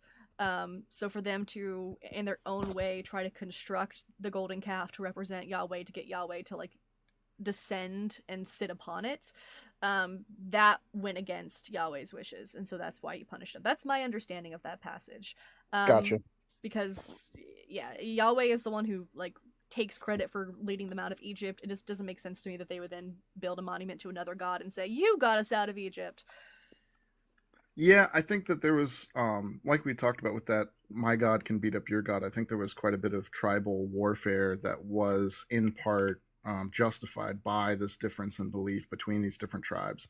But something I found interesting about those tablets specifically was that pieces of Proverbs from the Bible are written verbatim on those tablets 1,000 years before the first recording of the Bible, which tells me that we have objective evidence that modern Abrahamic religion, all of it, was plagiarized from this polytheistic belief system that existed in that region, which I thought was super interesting to learn. I did not know that. It is really interesting looking into the historical aspect of it. I will say my partner is better read on the historical aspect than I am. A lot of the information that I get is through discussions that I have with him. He's injured right now, but usually we do streams together on Thursdays. If you want to come back on a Thursday and have a conversation with him about that, he would have more knowledge on that than I would. That sounds super fun, and I don't want to take up too much of your time. I know you're excited to get some Christian people up here, so I'll just say one more thing that I found interesting while I was learning about these Ugaritic texts is the name El and Yahweh are used interchangeably in the original Torah because those are two separate entities that are being actively conflated during the writing of this piece. That's why you see this contradictory behavior in God in the Old Testament, especially, where he has mercy that knows no bounds in one passage, and then the next he's wading through the blood of his enemies. It's entirely because they're two perfectly distinct beings that are being conflated into one. And I think we have objective evidence that that's the case. And I found that super interesting as a deconstructionist. But I'm going to hop out of here. Thank you so much for your time. It was a great time talking to you. Yeah, thank you for coming up, Rico. Yep. Have a good day. Have a good one. You doing anything to celebrate Easter? No, I don't celebrate Easter. Gotcha. I mean, I personally think it's a great time to go get half-price candy. That's how I celebrate. Haven't even... Well, to be honest, I gotta cut it down on the candy. I eat way too much. I probably do too. But also, bunnies are like one of my favorite animals, and I love bunny-themed things. So the moment that all the bunny decor goes on sale after Easter is a great time for me. Yeah. I mean, the last time... I mean, what is celebrating Easter even amount to? Like, just doing Easter egg hunting, or like... For some people, sure. I mean, it's like, I also celebrate Christmas despite being an atheist, right? So for me, Easter is just more about, ooh, this is a great day to engage in some of the, like, cultural practices without their religious practices. So celebrating springtime, having like bunny and chick themed everything. It's more about just the culture of it than the religious aspects for me. Right. Egg hunts are fun. I'm a little old for them. Hey, Chad, welcome up. Hey, good to see you. I just wanted to say, since this is a day to spend with family, to those of you who have left, and to those of you who are enjoying the day on your terms, happy sweet zombie Jesus Day to you. Hell yeah. Happy zombie Jesus Day to everyone. It's funny, at my old church that I went to, they would have this giant metal cross, and everyone would bring flowers from their garden to put on this big metal cross. And we never like properly grew flowers, so sometimes we would take some from our neighbor's garden and we would go put it on the cross. A monument to our sins, I suppose. Also, a metal cross sounds like a concert I would like to go to. You know what I'm saying? Yeah. It was always pretty, though. I will give it that, because having a bunch of people just bring in a bunch of different flowers from their gardens and put it on this metal cross, it was a pretty sight. Indeed. I was listening earlier today to one of my favorite Easter messages, which was Seth Andrews' speech that he gave at American Atheist Convention a few years ago that I happened to be there for, called Blood Cult, The Weird and Wacky World of Christian Rituals. And if you've never seen it, I recommend you watch it today, because it is absolutely phenomenal. I do like Seth, so I'll have to look into that. Yeah, it's great. If nothing else, like, you get to hear the sweet dulcet tones. I was going to say, he could say anything and I would enjoy listening to it. He could read me the phone book and I would be sat. So. Indeed. So, yeah, just a little recommendation for you today. But hey, sincerely, have a great day unto yourself. And yeah, be happy in the way that makes you happy. Thank you. That's very sweet, Chad. Are you going to get some half-price candy? Yes, I'm getting half-price candy tomorrow, and I'm going to a musical improv show here in a couple minutes, so I gotta go. But that's so much fun. I love doing musical improv. Yeah, I haven't done it in a while, so I'll report back how badly I do. Enjoy. All right. Hey, Break you too. legs. Take it easy. Bye. Hey, Ian, it's good to see you. What's a phone book? Oh, come. I'm in my 20s. Don't make me feel like that. I'm pretty sure this person was already up. Oh boy. I'm actually gonna drop down there. I might. Okay. Well, thank you for being here while you were. Wait, is this Matt? Hey, no degree. What's up, Mucky boy? Just come up to talk to my good Phil Bro friend, Monkey Boy. Oh, you came to talk to me. Yeah, I was like the way you wondering. say his username. Me and Monkey Boy go back. We go back to the Discord Phil Bro debate stages. But I did want to know, Monkey Boy, you know, I'm on Discord with the Jack Gang Strikes, the Detroiters, the Sullys, the Albedos, these Phil Bro atheists, and they look down their nose at deconstruction atheists, call them low-hanging fruit. Why do you think that is? What's your thoughts on that? You're asking me if I think they're low-hanging fruit? No, Well, no, I was what are asking- our thoughts on them calling us low-hanging fruit?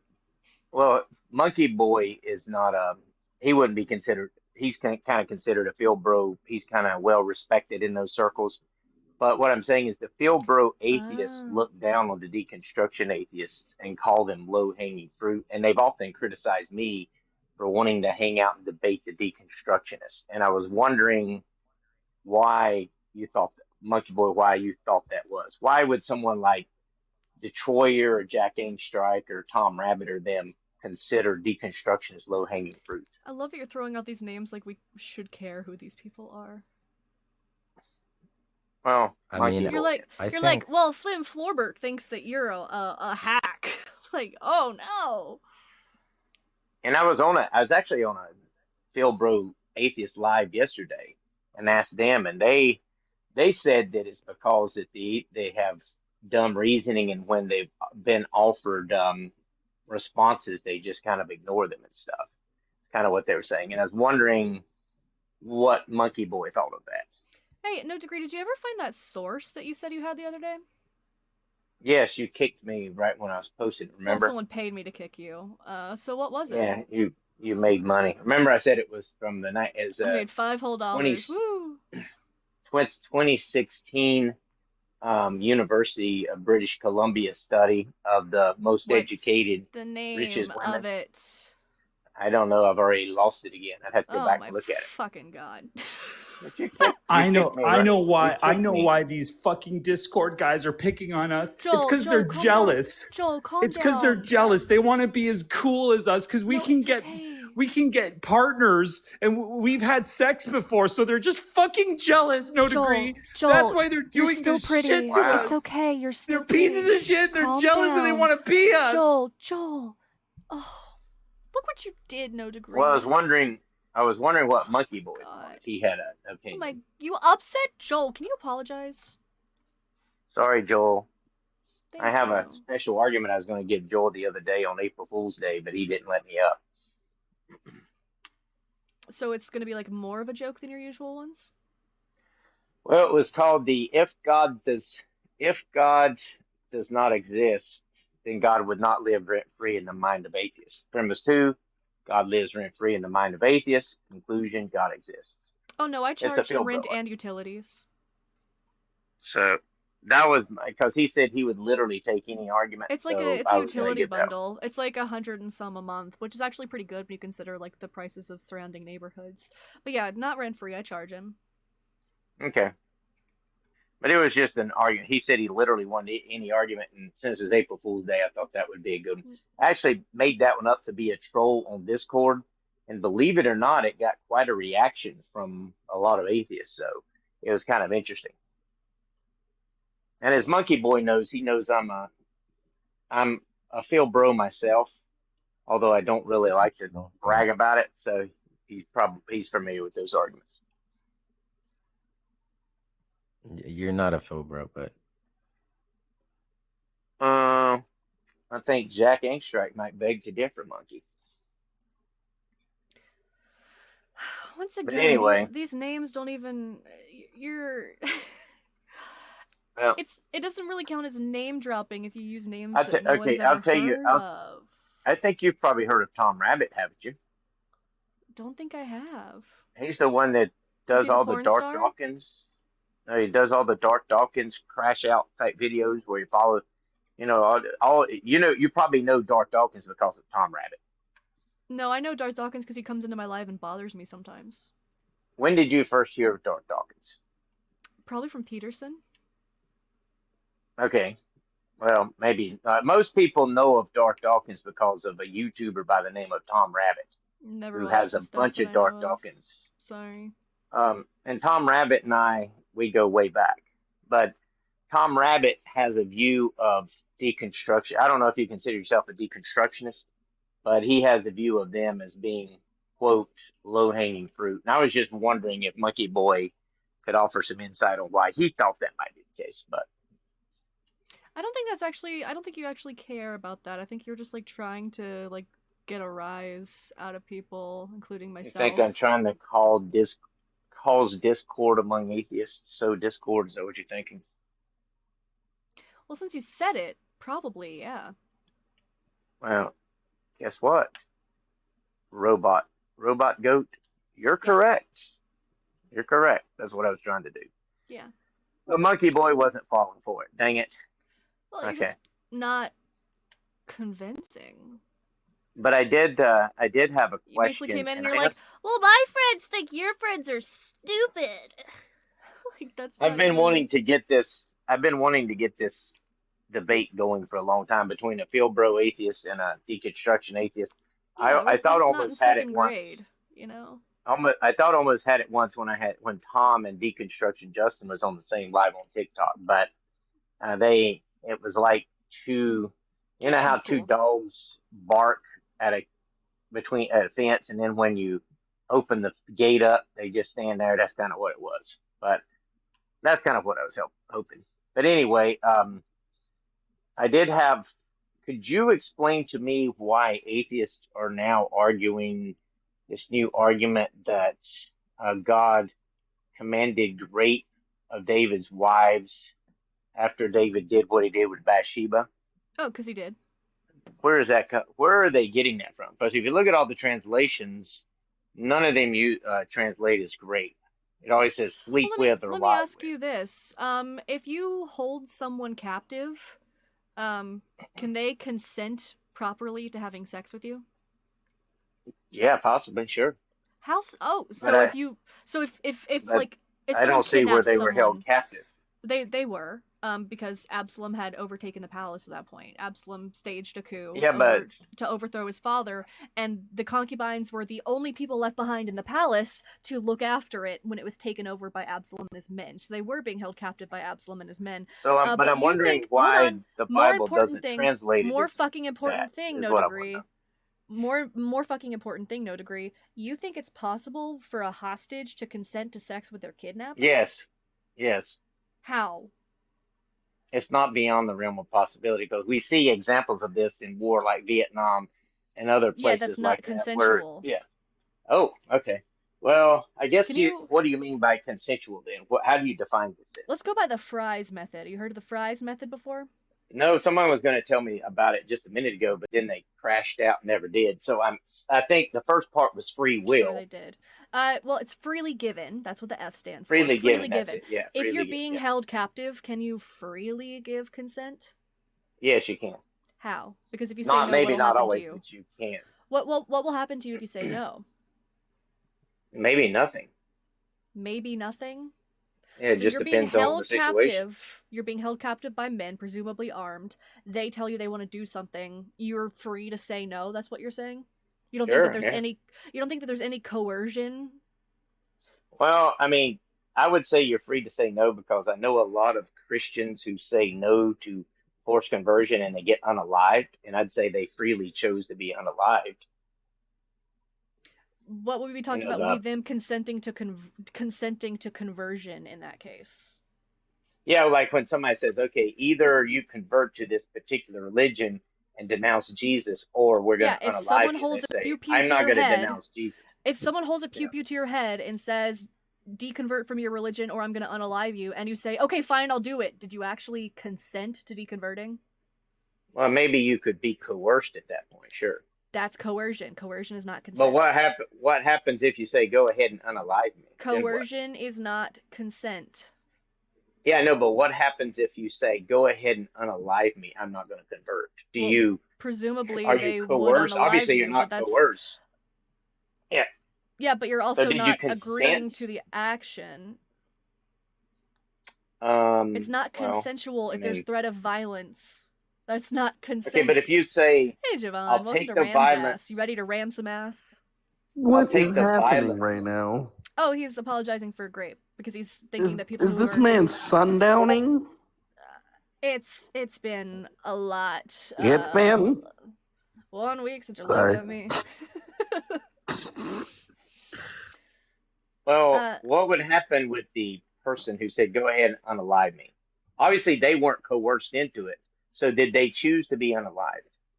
But if they Or did they? I mean, they were offered two choices. But if they did deconvert, is that yeah, you could say consensual? Sure, you could say that was coercion. Yeah, Correct. So but in this situation, I'm talking about the one that did not. But that's not what we're talking about. We're talking about the people who okay. assent, who say yes under threat of violence. Sure, they were coerced. That Sure, is not you could say they were consent. coerced. That is coercion. So freely given, possibly coerced. we Yes. don't have that. No, it is Okay. always going to be coercion. Brother, because I there's could threat give you of examples violence. I could give you examples in the Bible where that's not the case if you're interested. I think the How about the example will that we- probably be exactly Wait, what we're about talking the about. example that you're talking about? Well, Which since is, you're talking about the Bible, I figured you'd want to focus on what the Bible says. why So I are you can give moving? you some examples. But wait, what about the example that you're talking about, which is God telling David that he's going to force his wives to sleep with somebody else? Yeah, I'm saying that I don't believe that that's great, but I'm wondering why that's a new argument. Nobody used to never make that. Wait. It's first of all, it's Nobody not a used new. to Anybody never that make thinks that this is a new argument. That's what I argument was must only have been on the internet for the last like 2 months. This is not I've new. been on the internet for 15 years and Then you never should heard know it this is till not a new argument. I know that Matt Dillahunty never made it. I used to have conversations with Matt Dillahunty. So I'm wondering where it Matt came is from. one of my best friends. It doesn't matter that Matt never said the argument. That doesn't make it. But he specifically made a YouTube video one time about grape in the Bible, and this never came up. So I'm just wondering why. Yo, I'm about to text Matt right now. Be like, yo, I just found out an argument's not real because you didn't make it. Call him and Bring put him Matt on. Dillahunty. Put him Bring on Matt the mic. Dillahunty in here. Go ahead, because I would love to talk sure. to Matt Dillahunty about this. Matt would not want to talk to you. Oh, okay. But Did anyway, no degree, no degree, I no have degree, genuine. no It is a degree. genuine appeal question. to Dillahunty is crazy. No degree. Just yes or no. Could David's wives have said no? Could they have not done it? Possibly, I don't know. So then did God lie or was he mistaken? Well, I don't think God says they're getting raped. He says that your wives will sleep with someone else. I will. Yeah, it doesn't say we'll get raped by someone else. We'll sleep. Wait. Hold on. That No implies degree. No consent degree. to me. Try to. That's- No degree. that's what No I'm trying degree. to I figure need you to try to keep up. Does Mhm. God say yes or no? This is a close-ended question. Does God say that he will make David's wives sleep with someone else? He says he will give them your wives to someone else, and he will sleep with them. And what you did in Right. private, So he will do in God public. will give his wives to someone else, and they will sleep with his wives. Yep, but Do I don't the see where wives they have a don't choice in the consent. matter? Yes or no? Yeah, it looks like they do based on the wording. Because it's How- used the so- words. So wait. It seems So like the case if God with them says not being I will forced. do, if God said to me, I will blow up your house, could I make that not happen? Well, it would still happen, but you would freely consent to it. Is what I'm saying. It's not freely consenting if there's threat of violence to say no. Okay, No well, degree. I No could degree. give you three No. examples in I'm the going. Bible. Hold which on.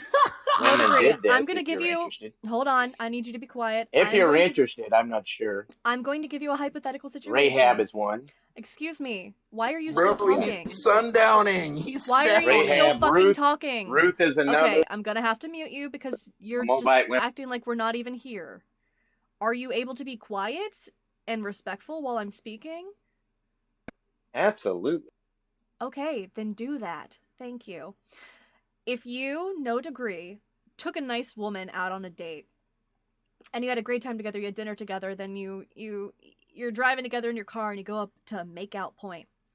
And you pull out a knife and hold it to her throat and say, "You're going to have sex with me."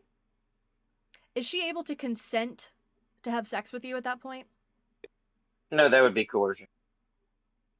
That is almost precisely what is happening with the concubines. They are being held Oh. under threat of violence, where if Really? they deny having sex with Absalom, they would most likely be put to death.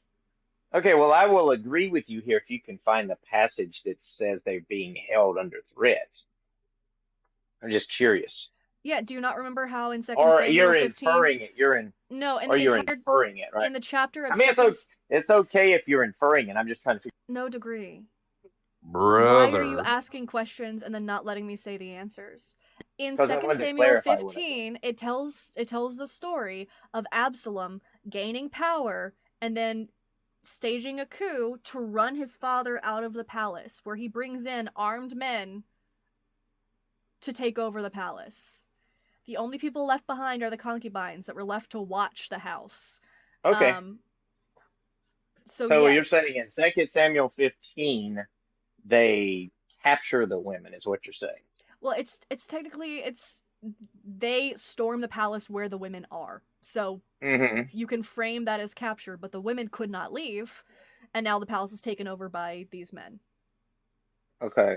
So I guess my question here is, just because they stormed the palace, that necessarily entails that these women were raped, or God is commanding rape? If they are under threat for saying no, they cannot freely consent to the sexual encounter. You just demonstrated that with you holding a knife to a woman's throat. I would threat go a of step violence, further. I got it's not another consensual. question for you. No. I wouldn't even go that example deep. I wouldn't even go that deep. God says it will happen. That's it. He says he will do this. This will happen. If God is saying this event is going to happen, then whether or not you want it to, you can't say no. Okay, so in the example, do y'all remember the story of Rahab and Jericho? Remember what Rahab did? Away? I don't particularly want to pivot away. He's ignoring what literally I'm everything. asking here is if you're implying he's not this is engaging. what it means, and You're I'm just giving not you engaging. Homie, you're just I'm not giving engaging. you a counter example. You're not engaging. Is it possible that you could be wrong? You're literally not engaging. Are y'all running away from my example? You're literally not engaging. Pivoting. I mean, Rahab. You're literally not engaging. Did y'all say Rahab was raped? No degree. Coerced? No degree. I don't want to hear preaching. I don't want to hear any of that. Just I'm not address what preaching. I I'm asking, specifically was just said. Rahab coerced? Just address what I She held specifically just spies. said. All She I held want you Hebrew to do. spies. All I Was she want you to coerced? do. All I want you to do is just address what I said. Engage in the conversation. Okay, I think what you said leaves out a valuable piece of information. And that information is a specific example of Rahab, who willingly took part in being Here we go. captive. Here we go. We're moving again. And so I'm kind of... You're moving again. No, I'm just asking. I'm You're addressing. moving again. You're pivoting to Okay, something well, else. ask your question again. See, you're not paying attention. You're just waiting to go on your script. It's such a useless tool. Well, let's if let's hear your God question says again. something is going to happen, Is it do going to I happen? have a say in whether it happens or not? If he says Yes. this will Yes. happen, You Ain't can no freely way. have a say in it. Yes. Ain't no way. I How can can you give you the freely? arg- How I can how give you can an there argument. be any? Wait, how can you freely have a say if God is saying that He will make you do this? Okay, well, I'll give you a deductive argument. Are you Oh my interested? God. This is a Phil Bro argument. I'm a Phil my Bro. God. Are you interested? Oh my God, bro. Okay, so premise one. Oh my Are y'all God. interested, or y'all gonna mute me? I hope you. Because I was talking to one of my Phil Bro buddies when I first came up here. Monkey. Why do you say that word like it's a good thing? You know, people use that Because he as jerks like a off to Phil Bros every derogatory- night. Yeah, I know deconstruction. Oh, well, don't like his Phil friend Bros. Fleegus Flurgus says that we're low-hanging fruit. Okay, so premise one, God knows what people would freely choose in any possible circumstance. Oh my God. Premise two, so God can create circumstances that my God. put people within those circumstances for the goal of arriving at an ultimate end conclusion. God can accomplish his will through the free decisions of man and not in spite of them. I would say if he's manipulating the circumstances, it's still not a free choice. So Like, you're if saying that hold on, if I walk into a restaurant and usually they would have the option of hamburger or hot dog, so I could choose one or the other, but God wants me to order hamburger, so he takes hot dog off the menu, that's not giving me a free choice. no, he wouldn't have to take hot dog off the menu. He'd already know that you're going to choose the hamburger. But you're saying he would He'd know what manipulate the circumstances. Right. No, he just know that you like hamburgers over hot dogs, and he could put you in a situation where you freely choose. But maybe I don't. Maybe I like them equally, but he wants me to choose the hamburger. So he creates a circumstance where the hot dog is not a viable option. That's not free choice. Okay, well, we're saying here that he does put you in circumstances where the other is a viable option, but he knows what you're going to choose ahead of time. And you freely choose it. So this goes back to this. How can it, is it Why possible does he have to that these manipulate the concubines- circumstances if I was going to do it anyway? I mean, I don't know what you're asking. I don't think he is manipulating circumstances. You just said that he could put people in circumstances to have them Yes. make a certain decision. He doesn't That's need to manipulating the manipulate them. circumstances. Oh, I thought you meant manipulating by taking away the choice of hot dog. Well, if you call that manipulating, then I mean, I wouldn't think of that as manipulation. Changing the but circumstances to influence So- someone's choice is not a free choice. okay, so essentially what you're saying here, if God does this, then it's just the case that nobody ever really consents to anything, right? That's not at all what I'm saying. First of all, I don't think Okay, that then I God is guess real. how would you draw the distinction then between a woman consenting in the Bible versus a woman not consenting? In a way. Whether it's freely given, whether it's revocable, informed, whether it's enthusiastic, and whether it's specific, and none of those things apply. Enthusiastic? Yeah. Okay, say that again. Freely given. What was the revocable? Yeah. Informed, Enthusiastic. enthusiastic, Okay. specific. And that's consent. So you would say that probably 90% of children that have to get up tomorrow and go to school don't consent to it. I don't think you understand what consent Because they is. can't revoke not going to school. Well, I'm saying Do you that, think that children they're go- not consenting. Yeah, when we're talking about consent, Yeah, we're I talking think about children can consent. consent, We're talking yeah. about. Can you say that again? Yes, I think children can consent. Yes. And you're saying that you don't value the consent of a child. Is that the case? I'm Because by sorry, that definition, I'm shell shocked that you would double down and say that on the internet. well, that's just fact and law. I mean, you ever watch court cases where the judge lets the children say who they want to go, whose parent they want to go to?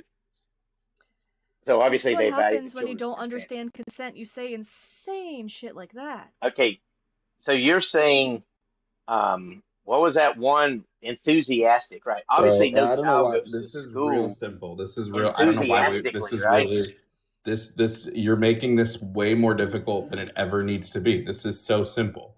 God literally says, "I will take your wives and give them to someone else." That means the wives have no say in the matter. They have none. Doesn't matter if they want to, doesn't matter if they don't want to. God is going to do it whether the wives want him to or not. But in this case, it may be the case that they did want to, right? No. I mean, He's I gave a going to deductive do argument it. as to Now you're just why. adding things to the text.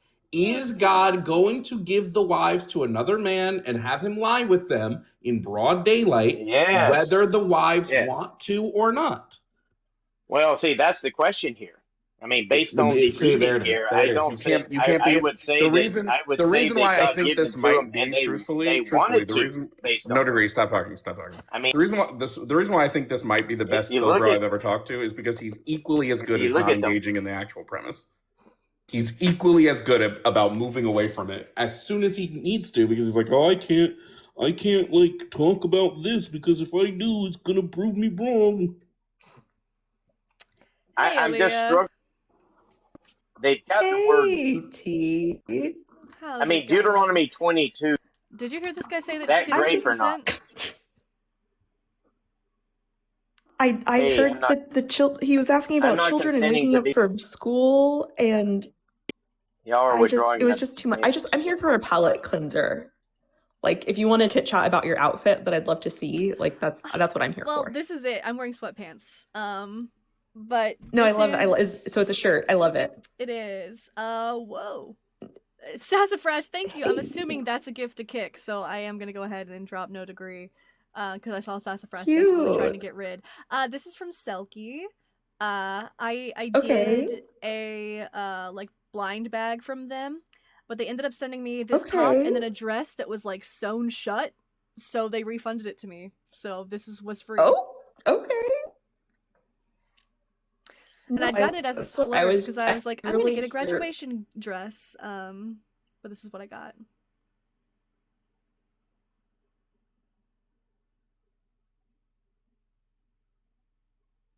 Atheist made money not to debate me again. When am I gonna get kickback? Says no degree. There's got to be something to be said for the fact that like people are willing to pay money to not have to listen to you, right? Bro, he has to pay money just to get women to spend time with him. Let's just keep it And $1.50. even then, it's 50-50. There's no amount of money that would Noah's do that. Lions I would. You want me to go even further? I'd go further. definitely follow. I would say that all of David's concubines, because those are the ones that get slept with, were probably being raped by David. Oh yeah. Because I most of would those agree. concubines do not have a choice to become concubines. Yeah, and I had someone trying to argue that it was like their fault for agreeing to be concubines. Ain't no way. Yeah, that was the other night. Like women are consistently treated as property in the Bible. They are consistently stripped of their agency. Isn't there only one of, not the concubines, but of David's like main wives? Wasn't there only one that even liked him? I think it was only Abigail. I think Abigail was the only one that like actually liked David. The rest of them were like marrying him for like political reasons. I mean that sounds correct. I don't remember, but I mean he kind of seems like a d-bag. So I also had, I think maybe it was Bitter Truth, who was trying to argue that like, well, David and Absalom were really handsome, so every woman would have wanted to sleep with them anyway. Yeah. Really think about it. Do you think anyone back then could have actually been handsome? No. They didn't have toothbrushes and toothpaste. No, because they were all dirty. Yeah. They didn't shower. Yeah. So like. Yeah. Really Anyway, think I'm about just that. here for the outfit, and that's it. So that was my one thing. Well, thank you for coming up. It's an Iconic. honor to ram your ass on RAMSASS. Ew. Please, you have the consent. My consent for that is freely given. Yes! It's revocable. It's informed. It's enthusiastic. Yes, give it to me, and it's specific. So Woo! that's We consent. got There we go. it. Consider your ass rammed. Pause. Yeah, Jovan, I took over temporarily Atheist Sunday School for Mezzo, but now it's Ram's ass instead of just ass, because it's robotgoat's absolutely maniacal substitute for Atheist Sunday School. Oh, I get you. Heard. Yeah. Heard. Ram's ass. So I do sometimes like to say, like, welcome to Ram's ass. Are you ready to ram your ass? I have the flu, so if you see me muting up, it's because I'm coughing my lungs out. Everyone's sick. Joel's sick too. There's some crazy shit going around right now. Literally, almost everybody I know is legitimately like in bed sick. Like, we about to get hit with Pandemic 3. No. Pandemic 3 Tokyo Drift. No, that's the worst one. I just want to argue with Christians about why their God is evil. It's my favorite topic. I mean, if we get more people up, they might be intimidated, but Oh, true.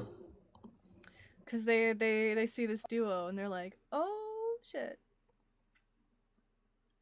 Oh, they wouldn't. Let's get No Degree back up here. No, I'm just kidding. No, please, no. I do frequently get some of the most common guys. I get Dawkins up here sometimes. I get Jamal up here a fair amount. Jamal is such a hack, bro. He's Someone said water and vinegar. I will never gargle water and vinegar. Well, here's that person who suggested it. Hello. Can I get your name, age, and Crazy for me to pronouns? say that as I'm dying. She, her, Noah's Lions. Sweet. And Noah's Lions. Yeah, I saw you in chat talking. Talking I about apologize. I don't have my earbuds, so if I echo, I'm sorry. I That's just came to say two things real quick. For all the people who are sick, water and vinegar gargle. That'll help with some of the sore throat. Gross. Listen, if it tastes horrible, just water it down more. It's like flat Sprite. And then the other thing that's really helpful is the Navage machine. Like you can get the name brand one. I think it's like $100, but the off brand one's like 40.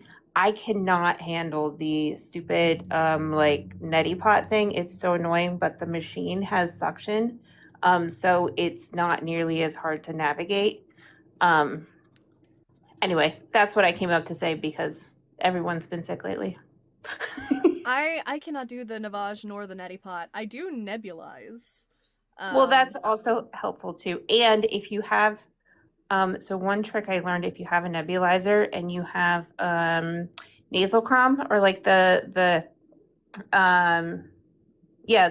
nasal crom that you can get over the counter, if you put some of that in your nebulizer, it works like a mast cell stabilizer. So it will prevent some of that reactivation in your sinuses. Well, all right. Hell yeah. So like almost like nebulizing a steroid. It's great. Fuck. That sounds intense. It's not technically supposed to be given that way, but I've done it and hadn't had any issues. So anyway, I gotta fit. Can you let me down? I'm not sure how to do that. I got you. Thanks for coming out, Nose Lions. Yeah, I'm Never. a weenie. I can't do the through the nose stuff. Bro, I don't take anything when I'm sick. I just let the sickness sit here. I'm kind of bad about that. Joshua has to like remind me like, hey, when you're sick, you can take medication for it. And that almost always helps. I'm raw dogging life. No, don't do that. Where the Christians at? Get up here, Christians. Doesn't it say in your Bible you have to defend your faith? Oh, someone requested. Let's see. Pretty sure it does say that. You gotta be able to give a reasonable defense, right? Hello, can I get your name, age, and pronouns?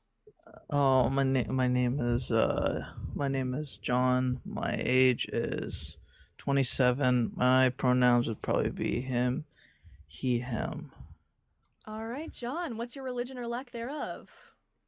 As I would say, I'm obviously raised in a Christian background, but I'm more agnostic now than anything. But yeah, I mean, yeah, that would be my background. Okay. So do you believe in any god? I would like to say yes. I think my mind wants to believe in God because reality or living in reality is a kind of a heavy thing. So I think naturally my mind wants to, I guess, release all of the troubles of the world through something like God. Or God existing, obviously. I get that, but do you have like a reason to believe in God rather than you hope that there is one or you want there to be one? Honestly, that kind of is my reason. It's just I hope. I mean, it's kind of sort of a very terrible. I think it's a very terrible reason, but there's no other reasons. It's not even that really I can a find. reason, because a reason would be based on some sort of like evidence. It would be that you have something that suggests to you that this is true, but you don't have anything that actually suggests to you that it's true beyond you just wanting it to be true. That has no bearing over whether or not it is true. I 100% agree with you. Again, it's not necessarily something that would hold up to any sort of scrutiny in terms of evidence existing for it. It's more, again, like it's a tense, like if I can give it a comparison, it's like, whenever, I don't know if you guys were young, if you had a favorite stuffed animal, because obviously, yeah, you're scared. that stuffed animal is it brings you comfort and safety. I would say that's kind of sort of similar to why I would believe, or why I believe to some extent. And I get that, but again, oh sorry, my batteries. Oh come on. All good, all good. That it froze on that frame. Give me a sec. Fuck off. Why don't you just buy a webcam, dog? Hey Jovan, I'm poor. Okay. No, it wasn't Fair me. enough. Fair enough. That wasn't me that was saying that. Oh, I understand. That was Jovan. Oh, unless you were saying Jovan, sorry. I No, said they Jovan. know it was me. They know it was me. Oh, my bad. I Sorry. know Jovan anywhere. Except, I don't know, certain places. Yeah. That's cryptic as fuck, bro. I like to be mysterious and aloof. Yeah, I would just say, to me, the truth of a belief is more important than its utility. Yeah. It can be nice to believe in a god just because we want comfort from that, but if it's not real, what actual good does it do us? Yeah, so I understand where you're coming from. There's no point in the belief if it doesn't have any real world consequences. I think, for me at least, the belief, the consequence, or not really the consequence, but the utility it has for me is, again, it's comfort. And I think for many people, it might be comfort to retreat into something that's stable and foundational. Obviously, I think obviously this. But is that Yeah. actually helpful if it's not real? It. So the question, if it's helpful to like a wide range of people, I mean, we would have to. That's a different question of whether it's helpful to, in a sense I would of like. probably argue it's like counterproductive, because it just teaches people not to be skeptics, which allows them in the future to like believe things without evidence. I think I can see where you're coming from, but I think especially in the world now, I think that obviously skepticism is important, but like I don't think everybody has to be skeptic in terms of like questioning, like having question, like the moral question, what is in terms of like the ultimate morality, objective morality, questions of free will, questions of cause and effect on a like divine scale. I think I guess what I'm trying to say here is I can agree with you that skepticism is important in the world, but I think for most people, the level of skepticism you're talking about is not necessarily a vital function of society in terms of I would say it functioning. because I think that people need to be able to make rational decisions about what is good, what is moral, what we ought to do. If it's based on something that's not real, I don't think that's a reliable means of determining what is good. So I would agree with that in the sense that I guess what I'm trying to say is that I think if you're someone who's an average everyday person who just goes to work, who, to an extent, I guess I could see where you're coming from, being skeptical on that level, questioning whether morality is, what is moral and what is not. I can see how that can be important on a grand scale, but I guess what I'm trying to say is for like the average everyday person, believing in something like, God, or believing in not believing in God, and being skeptical in that level is not necessarily an important thing for them to live life, if that makes sense. I don't know if that makes sense. Yeah, I'm still Like, gonna it doesn't. disagree because Yeah. you may say for just like an individual person no, but when we have millions of people all believing in this, and they vote because of their belief in this, and they influence legislation because of their belief in this, it impacts the world. I guess, yeah, I can. I mean, I'm trying to think here. Like, See I you in a bit, understand. I Jovan. Do agree. what you I need to think, do. yeah, I think I agree. I think I agree with you. At least your position of it being important on a grand scale and it affecting politics and laws and stuff like that. I think that yes, that is important. I'm just not sure. Like, let's say, would you say? I'm trying to think of an example here so that I can further understand maybe where I'm wrong or maybe what you're trying to convey here. But so let's say you're a Christian who is obviously, your morality and whatnot is downstream from what you believe, and you vote and stuff like that. Um, what I'm trying to say is it goes to a larger thing. But let's say there are atheists on the same level who don't necessarily, they're skeptical, but not in the on to the same extent that the Christian is, and their votes kind of sort of affect a larger scale, or something. They kind of sort of influence it. Would you say that's bad by chance? When you're saying influence it, do you mean that they just like draw their conclusions based off of their experiences? Because I don't think that's like an undue influence. I guess what I'm trying to ask is, let's say a bunch of atheists vote and have something that go into effect. Would you say that because of how they're influenced and stuff like that, would you say that it's bad on the same level that if there was a bunch of Atheism Christians that had their votes and Atheism isn't a belief system. no, I understand that. I'm just saying Yeah, I'm saying that. it's So yeah, go first ahead, of all, sorry. it's based off of whether or not I think that a belief is more important for a belief to be useful or to be true. I think it's more important for it to be true. I would say atheist voting on something wouldn't be compelled by atheism. Like there's not a teaching of atheism that atheists try to follow, right? Atheism is a lack of Yeah. belief in God.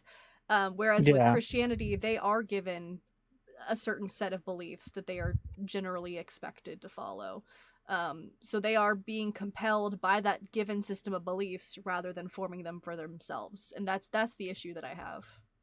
Okay, so off that example, you would say, I guess you would say that people who are, I would say, like Christian and just take what is said in the Bible at face value is bad because they would downstream go on to influence, at least a large number of them would go on to influence laws and policies, right? You would say that that's bad because Based on that things that aren't whole true. okay, Again, it's okay, based so off of the lack of truth, because it's my problem is not like okay, a mass of people believing in something, right? I would think it would be okay, good for a mass of people to believe in evolution, because evolution is true. My problem is when people are encouraged to believe something that's not true, and they're encouraged to do so without critically examining that belief. And that I is what I see, think I happens with understand. Christians, where they're just told this is the truth, so implement it, Gotcha. rather than being able to Okay. reach that conclusion themselves by looking for the truth. Gotcha. Okay, I see where you're coming from. Okay, now I understand. Okay, so I was under the impression, now that I'm thinking, that basically what we were talking about was the idea that a large group of people influenced by some source Yeah, downstream no, is it's not bad, just but that. you're Yeah. yeah, you're arguing from the source's perspective in terms of truth, as opposed to, like, obviously with atheism, you know, even though you could have on the same level people who just, take a lot of what is said from atheism at face value But and critically what's think. said from atheism? Again, atheism is not a belief system. No, I Atheism understand that. I'm doesn't just saying. say things. Yeah, yeah, no, I understand. Well, I guess what I'm trying to say is that atheism is based more on truth, at least in terms of like real world utility. A lot of what is understood and a lot of what is the foundation of atheism is based off of like truth utility. as opposed to my view. Obviously, the example I gave that, I more or less believe in God because it just makes me feel good. Yeah. Obviously, we wouldn't want if it's someone like me. Let's say there were like 10,000s of me who said that it would not be good for me to go vote because I'm just voting based off what makes me feel good, as opposed to the utility, as opposed to the other side, which is using truth utility or basing votes off of what is true. If that makes sense, I see what you're saying.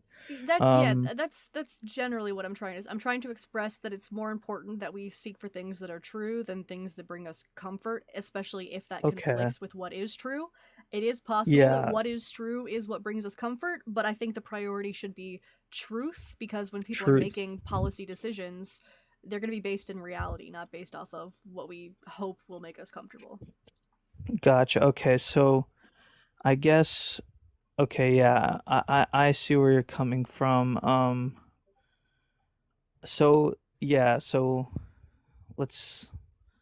I'm curious. I'm trying to think of something.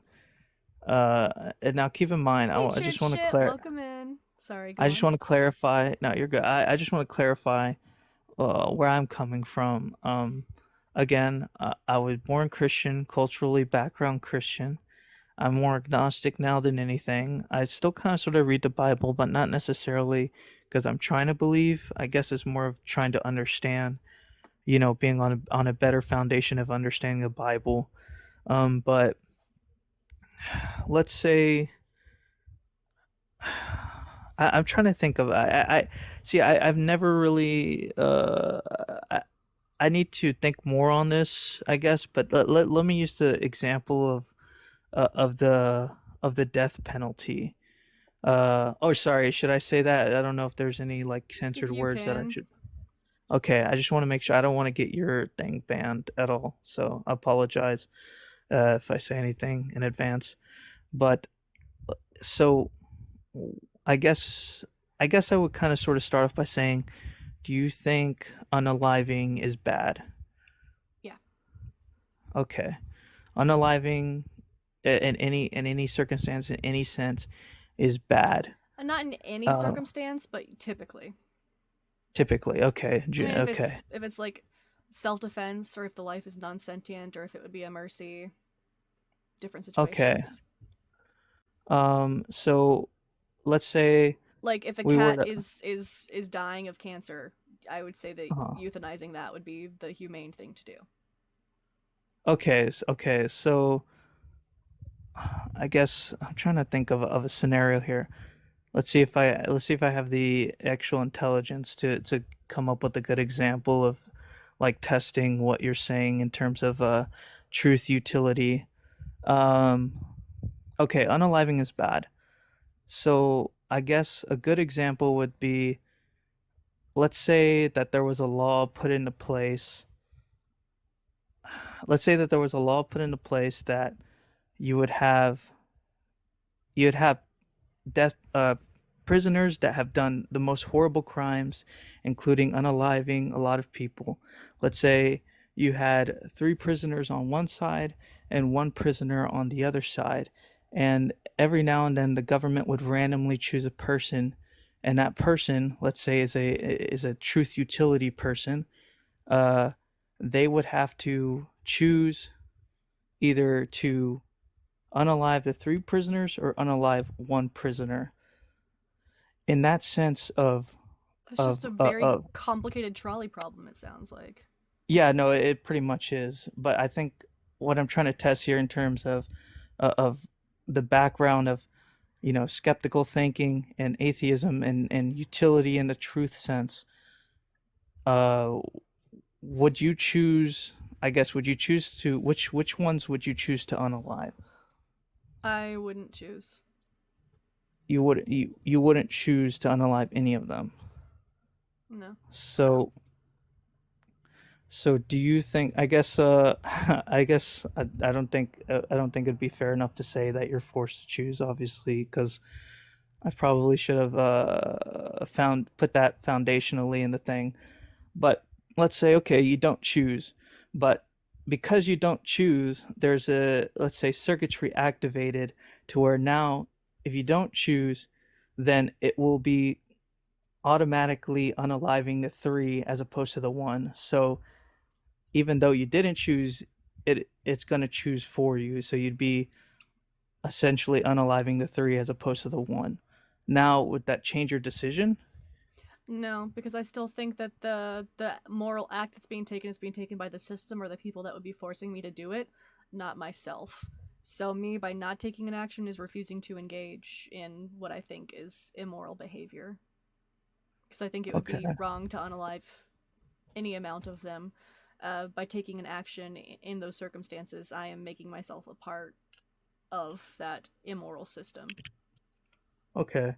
So the only reason why I brought this example up is because based off of the utility of, I don't even want to call it, like, I wouldn't even call it atheism, because this is way downstream from atheism at this point. It's kind of like sort of a utilitarianistic idea.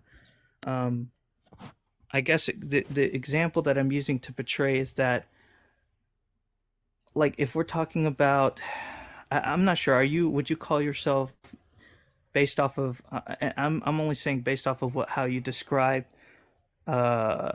what is important in terms of our beliefs as acting utility in the real world, would you describe yourself as utilitarian? Not necessarily. When I did speak of, like, I said to me that truth is more important than perceived utility. Okay, so I guess my next question would be to ask you, do you believe, in terms of how we should shape our laws, our beliefs, our communities, and our society, our culture, do you think we should shape them around less suffering? The idea of essentially making the world a place where people suffer less? I would say, I usually say reducing harm. Reducing harm? Okay. Yeah. I do think harm is measurable. Okay. Okay, so I guess in your worldview, there would be some circumstances where, even though we would aim to have less harm, there would be some circumstances where there would have to be a decision made that would create more harm, or there's an inevitable, I can't say the word, inevitable decision that would have to be made at some point that would seem to, there would be harm in any sort of way, like either right, the then 3 you try to go would for be the on one that causes the least harm. The least harm. Okay. So based off of that belief, you would say that in that circumstance or scenario where the truth utility system were to be put in place and this absurd law were to be created, downstream from, obviously the death penalty, you would say that you would pull the lever so that only one person, one prisoner on death row would essentially be the one to be unalived as opposed to the 3. No. Okay. I would not make the choice because, again, that would be engaging in what I consider to be an immoral system. Okay, I understand. Yeah. Okay. Because that system itself would be creating unnecessary harm. So involving myself in it is just making myself a part of the immoral system. I'd want nothing to do with it. Understandable. Okay, I see. I think obviously the example that I gave is kind of sort of it's kind of sort of a ridiculous example because of, obviously I made it up on the spot, so like it's terrible, it's not fleshed out.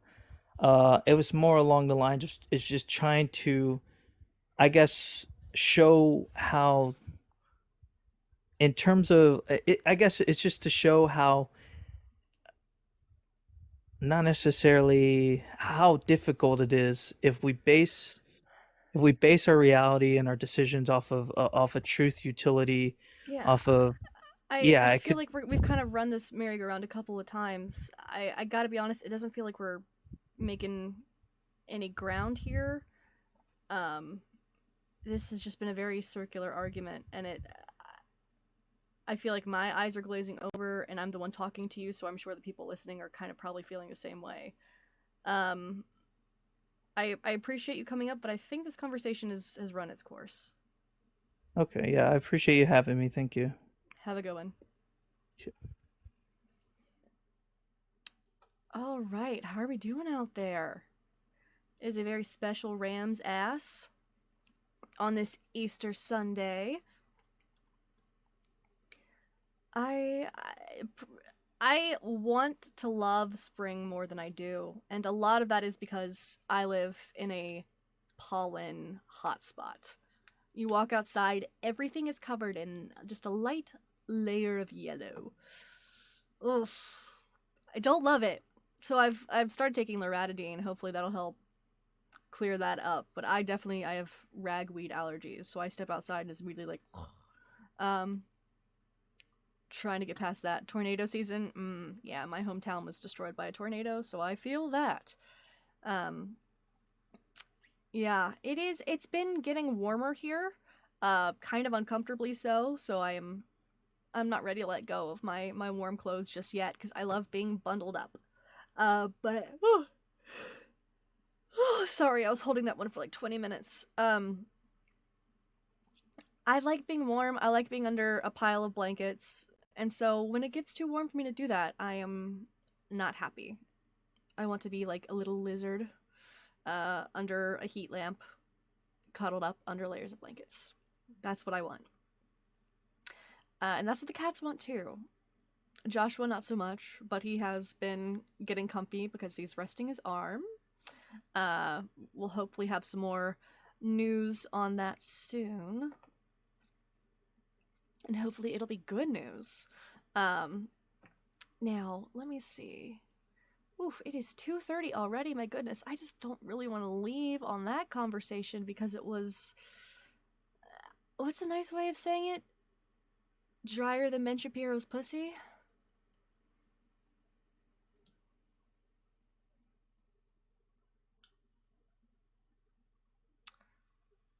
Yeah, summer is nice, but the summers here... woo!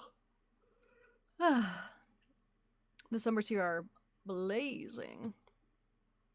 Oh, we have a request.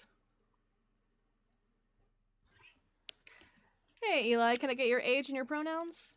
19, he, him. And what's your religion or lack thereof? Yeah, what's good? I came up, you said you walked away from God. May I ask why? What's your religion or lack thereof? Oh, I'm Christian. Cool. Yeah, I walked away from God. Well, first of all, I stole this background, so it's not actually me that walked away from God, but I did. Yeah, I was a Christian for a very long time, started investigating my beliefs more critically, and then came to the realization that they kind of weren't true. Well, what part did you investigate? General, like The truth theology? claims of the Bible, whether or not the central doctrine of Christianity even made sense, whether there was like good evidence to believe in God, which there's not. When you say doesn't make sense, the central idea, what would you be referring to? Yeah, like what did Jesus being crucified accomplish? Well, I believe it wasn't one thing it actually accomplished. I think it was multiple, but to list like an example, that would be it accomplished kind of like a ransom for us to be saved. A ransom to who? A ransom to who? Ransom to, not necessarily to a who, rather to a what. Okay, to what? Yeah, well, it's a ransom to evil itself, to conquer evil. Why was that what was necessary to conquer evil? Because without his death, there would be no justice. Well, as in a sense of, if I do evil, I'm expected to get punished for it. Correct? Yeah, that would be justice. Not necessarily, because you didn't necessarily You didn't choose to exist. So it would not be justice to get punished for something you didn't make a choice. So on top of that, Well, you get. existence itself is not the evil, but if I do an evil and am punished for it, then that would be just. But if you never exist, you can't do evil. Am I correct? Yes, but existing doesn't mean you inherently do evil. No, well, and it kind of does entail some sort of wrongdoing because you have a free choice. Did Jesus exist? Yeah. Did Jesus do wrong? But he was made to. Well, he was made to not do wrong. You have to be created in a way to not do. You just said I don't believe I don't believe. Well, because our existence has free will. Jesus really doesn't have free will in the same way we have free will. Oh, come on, is my fucking phone freezing now? Give me a sec. You're good.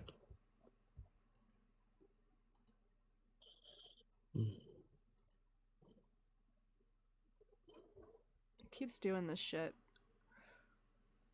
I can still hear you. It's just I can't really see you. Oh yeah, I know. Because my mic is separate from. Oh, all right.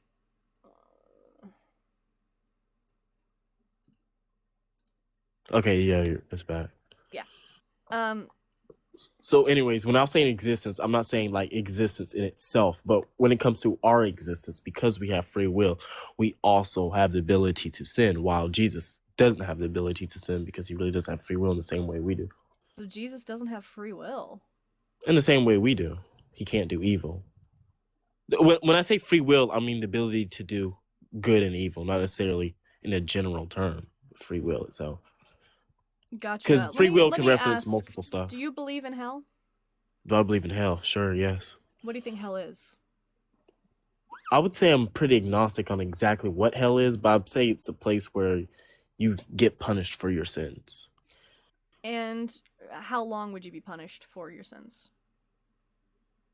I don't believe it's like some sort of torture chamber where you punish for eternity, but I would say your judgment once you're in hell, I think it's a permanent judgment. So it would be eternal. To some degree, yeah. Is our existence eternal? Is our existence on eternal? Earth? Not on Earth, no.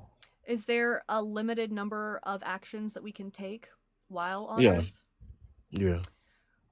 So no matter what, even if every single action that we did was a bad one, there's a limited number of bad actions that we can take. Yeah.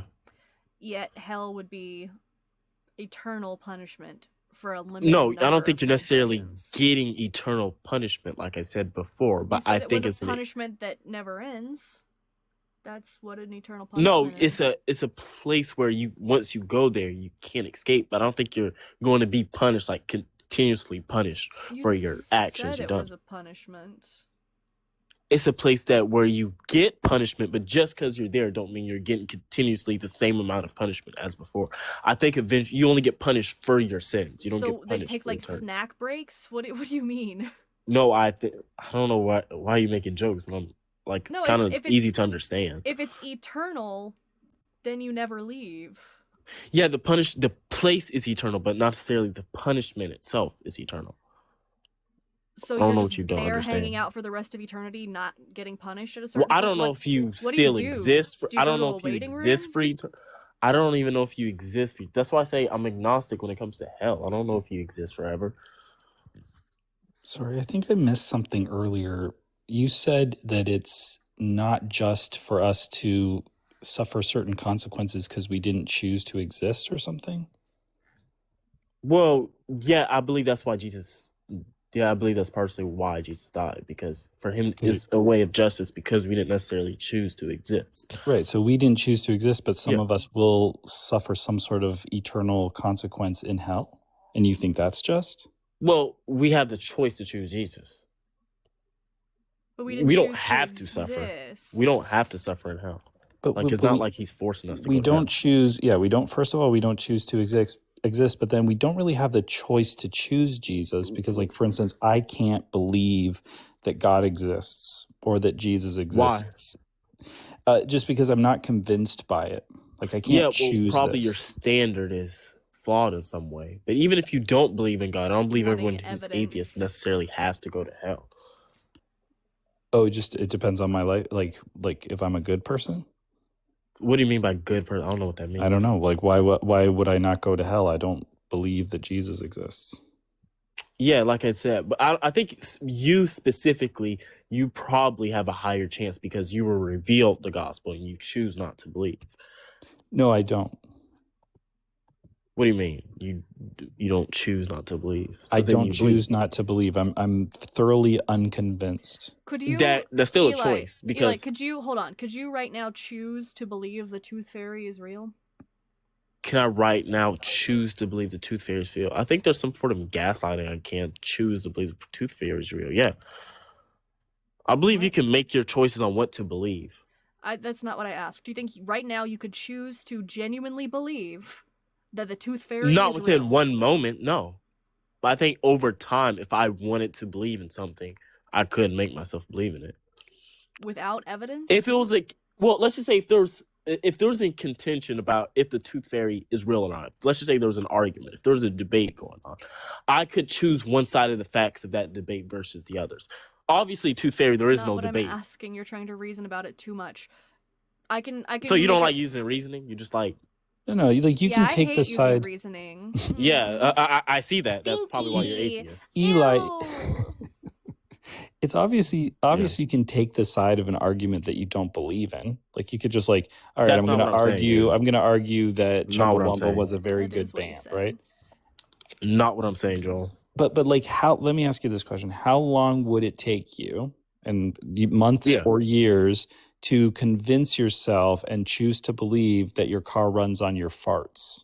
Like, just how long would that take? Well, I mean, that's visibly false. Like, it's different between something that's more ambiguous versus something that's visibly Interesting. false. Okay, so let's just take that off the table Yeah, then. That's I don't- perfect. yeah. So we can't choose to believe things that are self-evidently true or just like Yeah. super obvious. What's self-evident about the God's existence? God, I don't think there's any evidence for it. Exactly. None. Yeah. No. But what's self-evident that God doesn't exist? That even with the tooth fairy, That there's no some evidence for him. ambiguous there. Yeah, There's there's something not ambiguous there. evidence. You can't really. I can't visually see that the tooth fairy doesn't exist because I don't see everywhere. Am I correct? What's the evidence that makes you think that there is a God? What is the evidence that has? This is just a pivot. That has nothing to do with our point. Just be red herring. You just start a whole nother argument. But, No, but I'm still trying to stay on You're throwing out task. terms that you don't really understand. We're talking How? about belief. Which term did I not understand? You're saying. Which term well, did I not understand? I would say pivot and red herring because I was staying on topic and it's directly related to what we were talking Yeah, about. but it's not related to the argument at hand, and I It can demonstrate is. how it's not. It Can I is demonstrate how it's not? because you asked what we would have to see to believe that God is not real. But that's Yeah. kind of shifting the burden, right? Because you can't prove the non-existence of something. You would have to demonstrate why there is evidence of the You existence completely of missed that what I thing. said. You completely missed what I said. I was comparing. That's why I brung up the tooth fairy. Even within the tooth fairy, I said versus like something like farts powering your car. It's kind of evident. Your car's running and I'm not farting, so it is evident that the Well, car can't be it's running just off your my car. farts. Yeah. So Yeah, I'm not like farting and my car's still T's running. So it's kind of T's evident that farts the fart's not run their powering it. car. Yeah. Mine and my also farts runs run my Joel's. car. No. Oh, is that Joel, Oh, I've yeah. been swapping it out. I Mine's don't think very y'all even understand economical. what I I'm use saying. I T's think like farts. it's going in one ear and going out the other.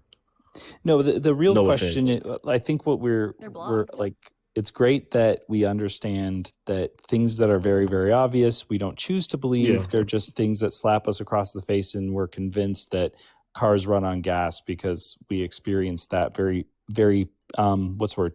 In a very tactile way, right? Okay. Wait 1 second. Let me go But- get a charger. Oh, okay. No. Go back, you.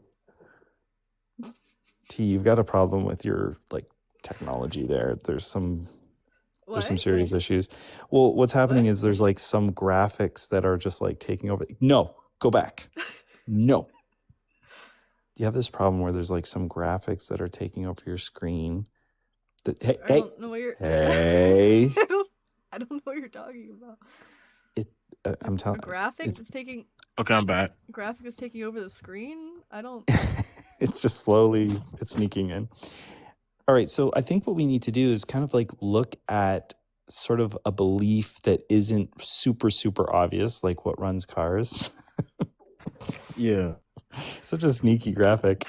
And let's not use the belief of God. So let's try to think of something else. T, can you think? Oh, let maybe think about like evolution. Oh shit! Like Eli, you're a Christian, but you may still also believe in it.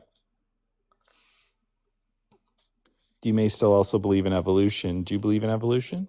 I'm agnostic on evolution. Okay, T, that's down, boy.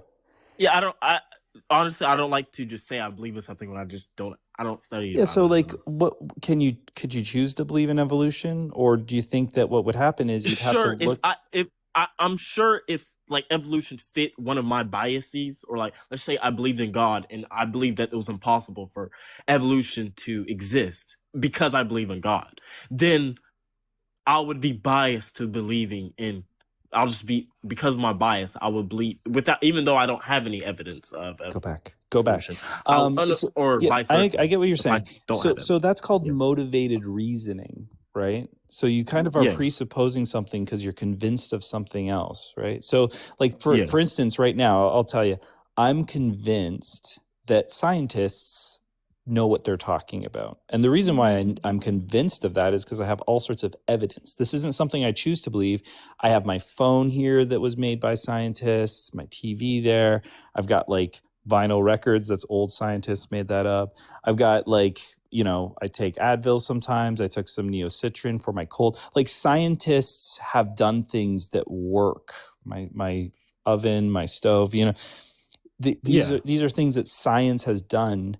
And so because of that, I'm convinced, I'm not choosing to believe, I'm fully convinced that scientists know what they're talking about. And that's why I also believe that they're right when they're talking about evolution. Does that make sense? Yeah, but I get what you're saying. You use some sort of reasoning. Sorry. But that was the scary. example I gave is completely the reason why I began with this example. I think you would have an even valid level of reasoning to even say evolution exists. I'm not even saying that. No, but I what get I'm it. saying is the example I gave is quite the opposite. You still didn't really address what I said. No, because this is what I used flawed logic to come to the conclusion that evolution doesn't exist or demonstrate flawed logic. Because of a confirmation bias. Yeah, I don't think you would have confirmation bias in the example you gave. No, but the confirmation bias you have is that, I don't know, you've been convinced. I'm just saying that evolution you've been convinced of the Bible being true by somebody, or you were convinced of Jesus resurrecting from the dead because you became a Christian when you were a kid, or you were convinced of something at some point, and therefore you base your worldview on that presupposition. And so you have motivated reasoning. You're not choosing to believe those things. Someone convinced you of some things. Yeah. I agree. But what we're trying to get at here, Eli, the most important thing, the headline, what I want to focus on, is you're not choosing that belief. It's something that you've been convinced by. You like, it's like when you experience belief, like when you get in your car and you're going to have to put gas in it, that experience of knowing that that's true, being fully convinced of that, is not something you've chosen. And that goes for all your beliefs, even ones that are a little bit less obvious, right? Yeah, well, I don't believe in, well, I would say not necessarily, maybe me personally, but based off how I was raised, is much different than my beliefs today. So maybe I'll say a majority of people, and even myself for most of my life. Why did they change? What did they change? Well, I kind of completely changed my belief. I believed in a God in a sense. Yeah, I'm asking you, why did it change? Why did it change? Because I would say I kind of, I won't say necessarily search for truth, but I didn't like being biased. I'll put it that way. I'm not the biggest fan of having biased beliefs. Did you read things? Exactly. Okay. And then you got this other information, and what did you do with that information? Did you think it through? I would like to say I think it through, but obviously that's a biased answer. But you would have, to a degree, you would have thought it through. Attempted to. Yeah, it goes through the algorithm. You weigh it against evidence. You go, does this match my lived experience? And sooner or later, you become convinced of a new idea. Yeah. That's not a choice, Eli. That's you being convinced of something. But I still choose. I still think I still choose between evidence. I look at evidence. See, we can both look at evidence and we choose to come to our conclusions. I don't think it's just you get convinced of stuff without, unless it's like very self-evident. Then Like it's for not me, you for me, it's so obvious that like a God doesn't exist, and especially that what makes it Christianity is obvious? wrong. What makes it obvious? A million things. Like the Bible is ridiculous. The Well, let's whole start story even of without Jesus the Christ Bible. is nonsense. But like Even I without have the no Bible. reason. I find I have no reason to believe in any God concept. There are other like models or ideas for the beginning of the universe, if necessary, or that the universe always existed. There's so many reasons not to believe in God, but we don't have Wow, to get into everyone those details. shut up. Yeah. Mesa Music just sent a galaxy globe. Whoa. All right, you can keep talking now. The long story short is that T's in charge. There's no messing around.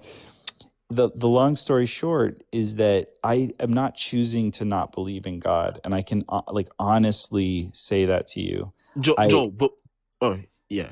I've looked at evidence. I've weighed it through. Look, I used to believe.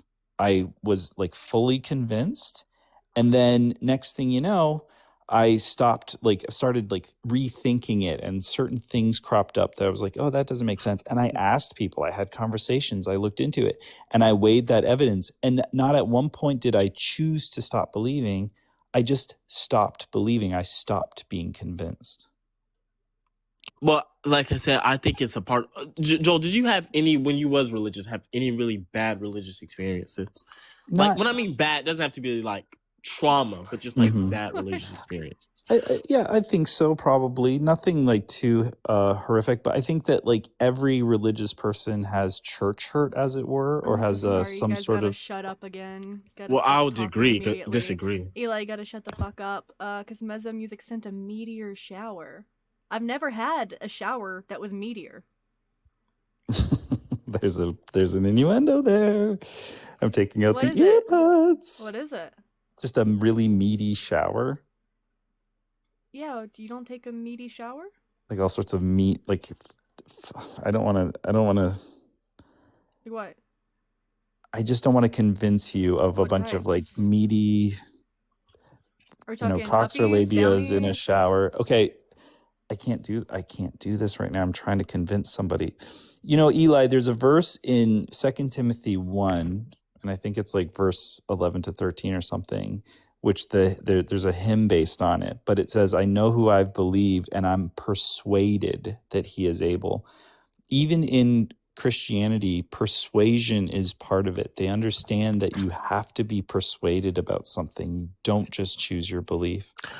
Yeah, I never said that there's no persuasion there. That's not my point I'm trying to make. You're I'm just saying being that convinced. I think it's actually like a combination of being persuaded and choosing. I think it's a multitude. I was still persuaded, but I still chose to be Christian even to this day. I chose to believe in God. I think I like don't think I maybe made we the don't choice to be understand. atheist. Maybe we don't Yeah. want understand what belief means. Like I I don't don't mean think belief has submitting. like one meaning. I don't mean submitting. I don't mean following or living the life of a Christian or something. What I mean is simply being convinced that this thing is true. You don't choose that. You're convinced or you're not. And that goes for all beliefs. That's not just I this don't one. think.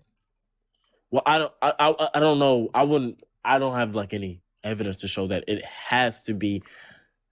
You have to be fully convinced, or when even with beliefs, you have to be like fully convinced without your choice. I don't understand how you can believe in something. Like without I can't choosing. believe that T isn't on screen right now.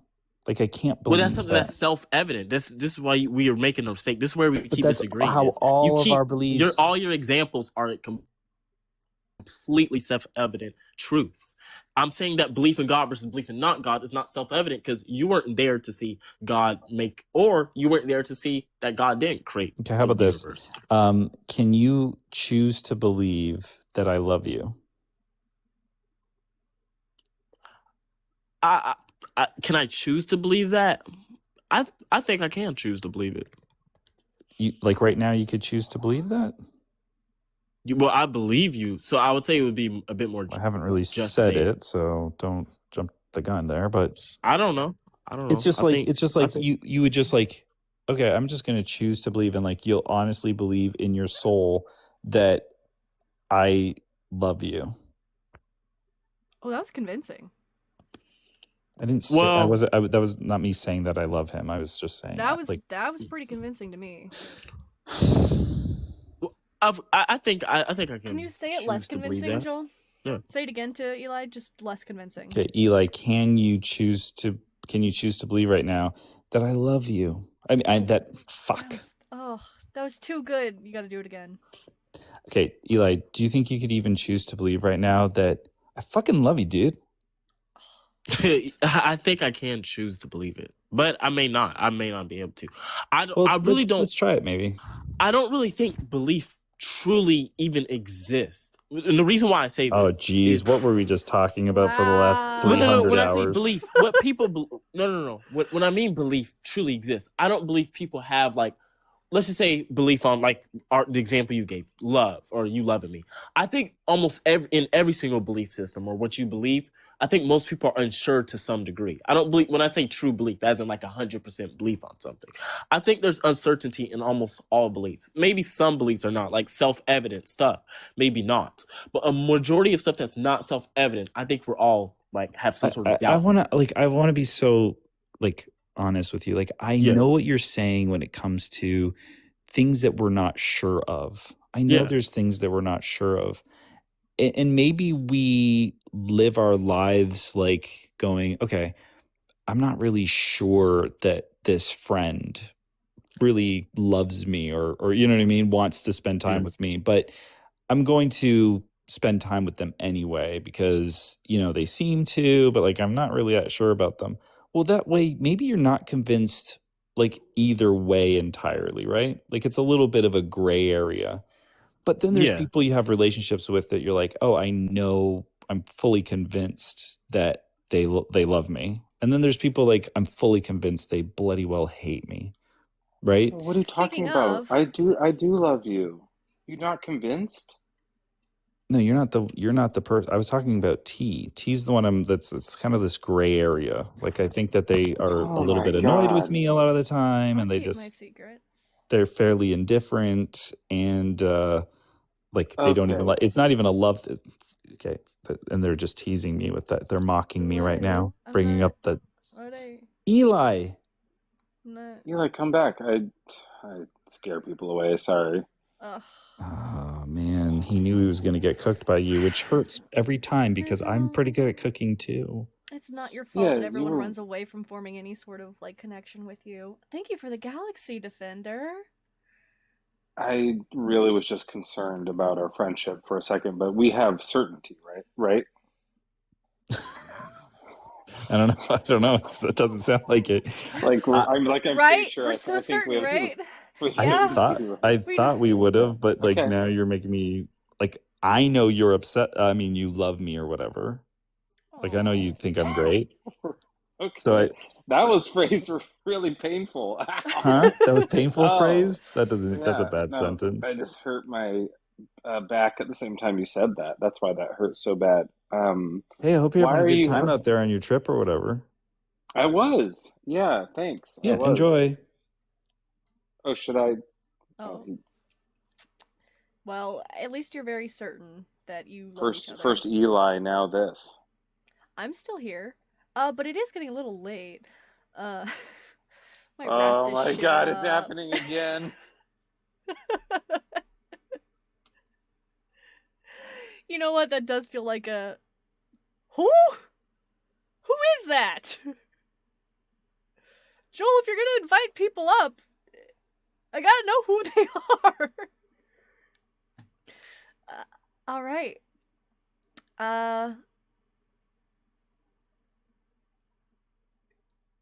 Christian. Okay. Yeah, I'm sorry that you guys just had to watch that horrible fight between Joel and Mezzo. I know that was hard for everyone to watch, but just know that they still love you very much, and it's not your fault. And now you get 2 Christmases. Isn't that great? It's gonna be a change. It's gonna be for the better. for everybody. So we'll leave it at that. Thank you all for joining me for the Easter edition of RAMSASS. If you haven't already, join my Discord. Go check out my YouTube. Oh, you do both Christmases at Joel's house? Yeah, it's more appropriate to be at Joel's house anyway, right? So you can go to my YouTube and you can watch VODs, including the VOD where we had a breakup on stream, where Joel and Mezzo came in to provide some, like, relationship counseling and some, sex therapy. Everyone wants to see that. So go watch that video on YouTube. I think it's a pretty great VOD. It is great to have all of you here. Before we wrap up, I'm going to see who I'm going to send you over to, so don't you just leave just yet, you fucking bit! I'm sorry. I didn't mean to yell. I did not mean to yell. Let's go over to... Yeah, we'll go over to Unapologetic. We'll say hey to them. They don't fucking know who I am. But get my name in your mouth, I guess. Gross. I will see you guys again on Tuesday when I do a stream. And I hope that you all have a wonderful rest of your day. Go get some half-price candy. Oh, also, Days is going live. Okay, I didn't see Days live yet, so I didn't know when Days was going live. But when Days is going live, go check it out. So, have a good rest of your day. Lovely to see you all. Follow me. Okay, bye.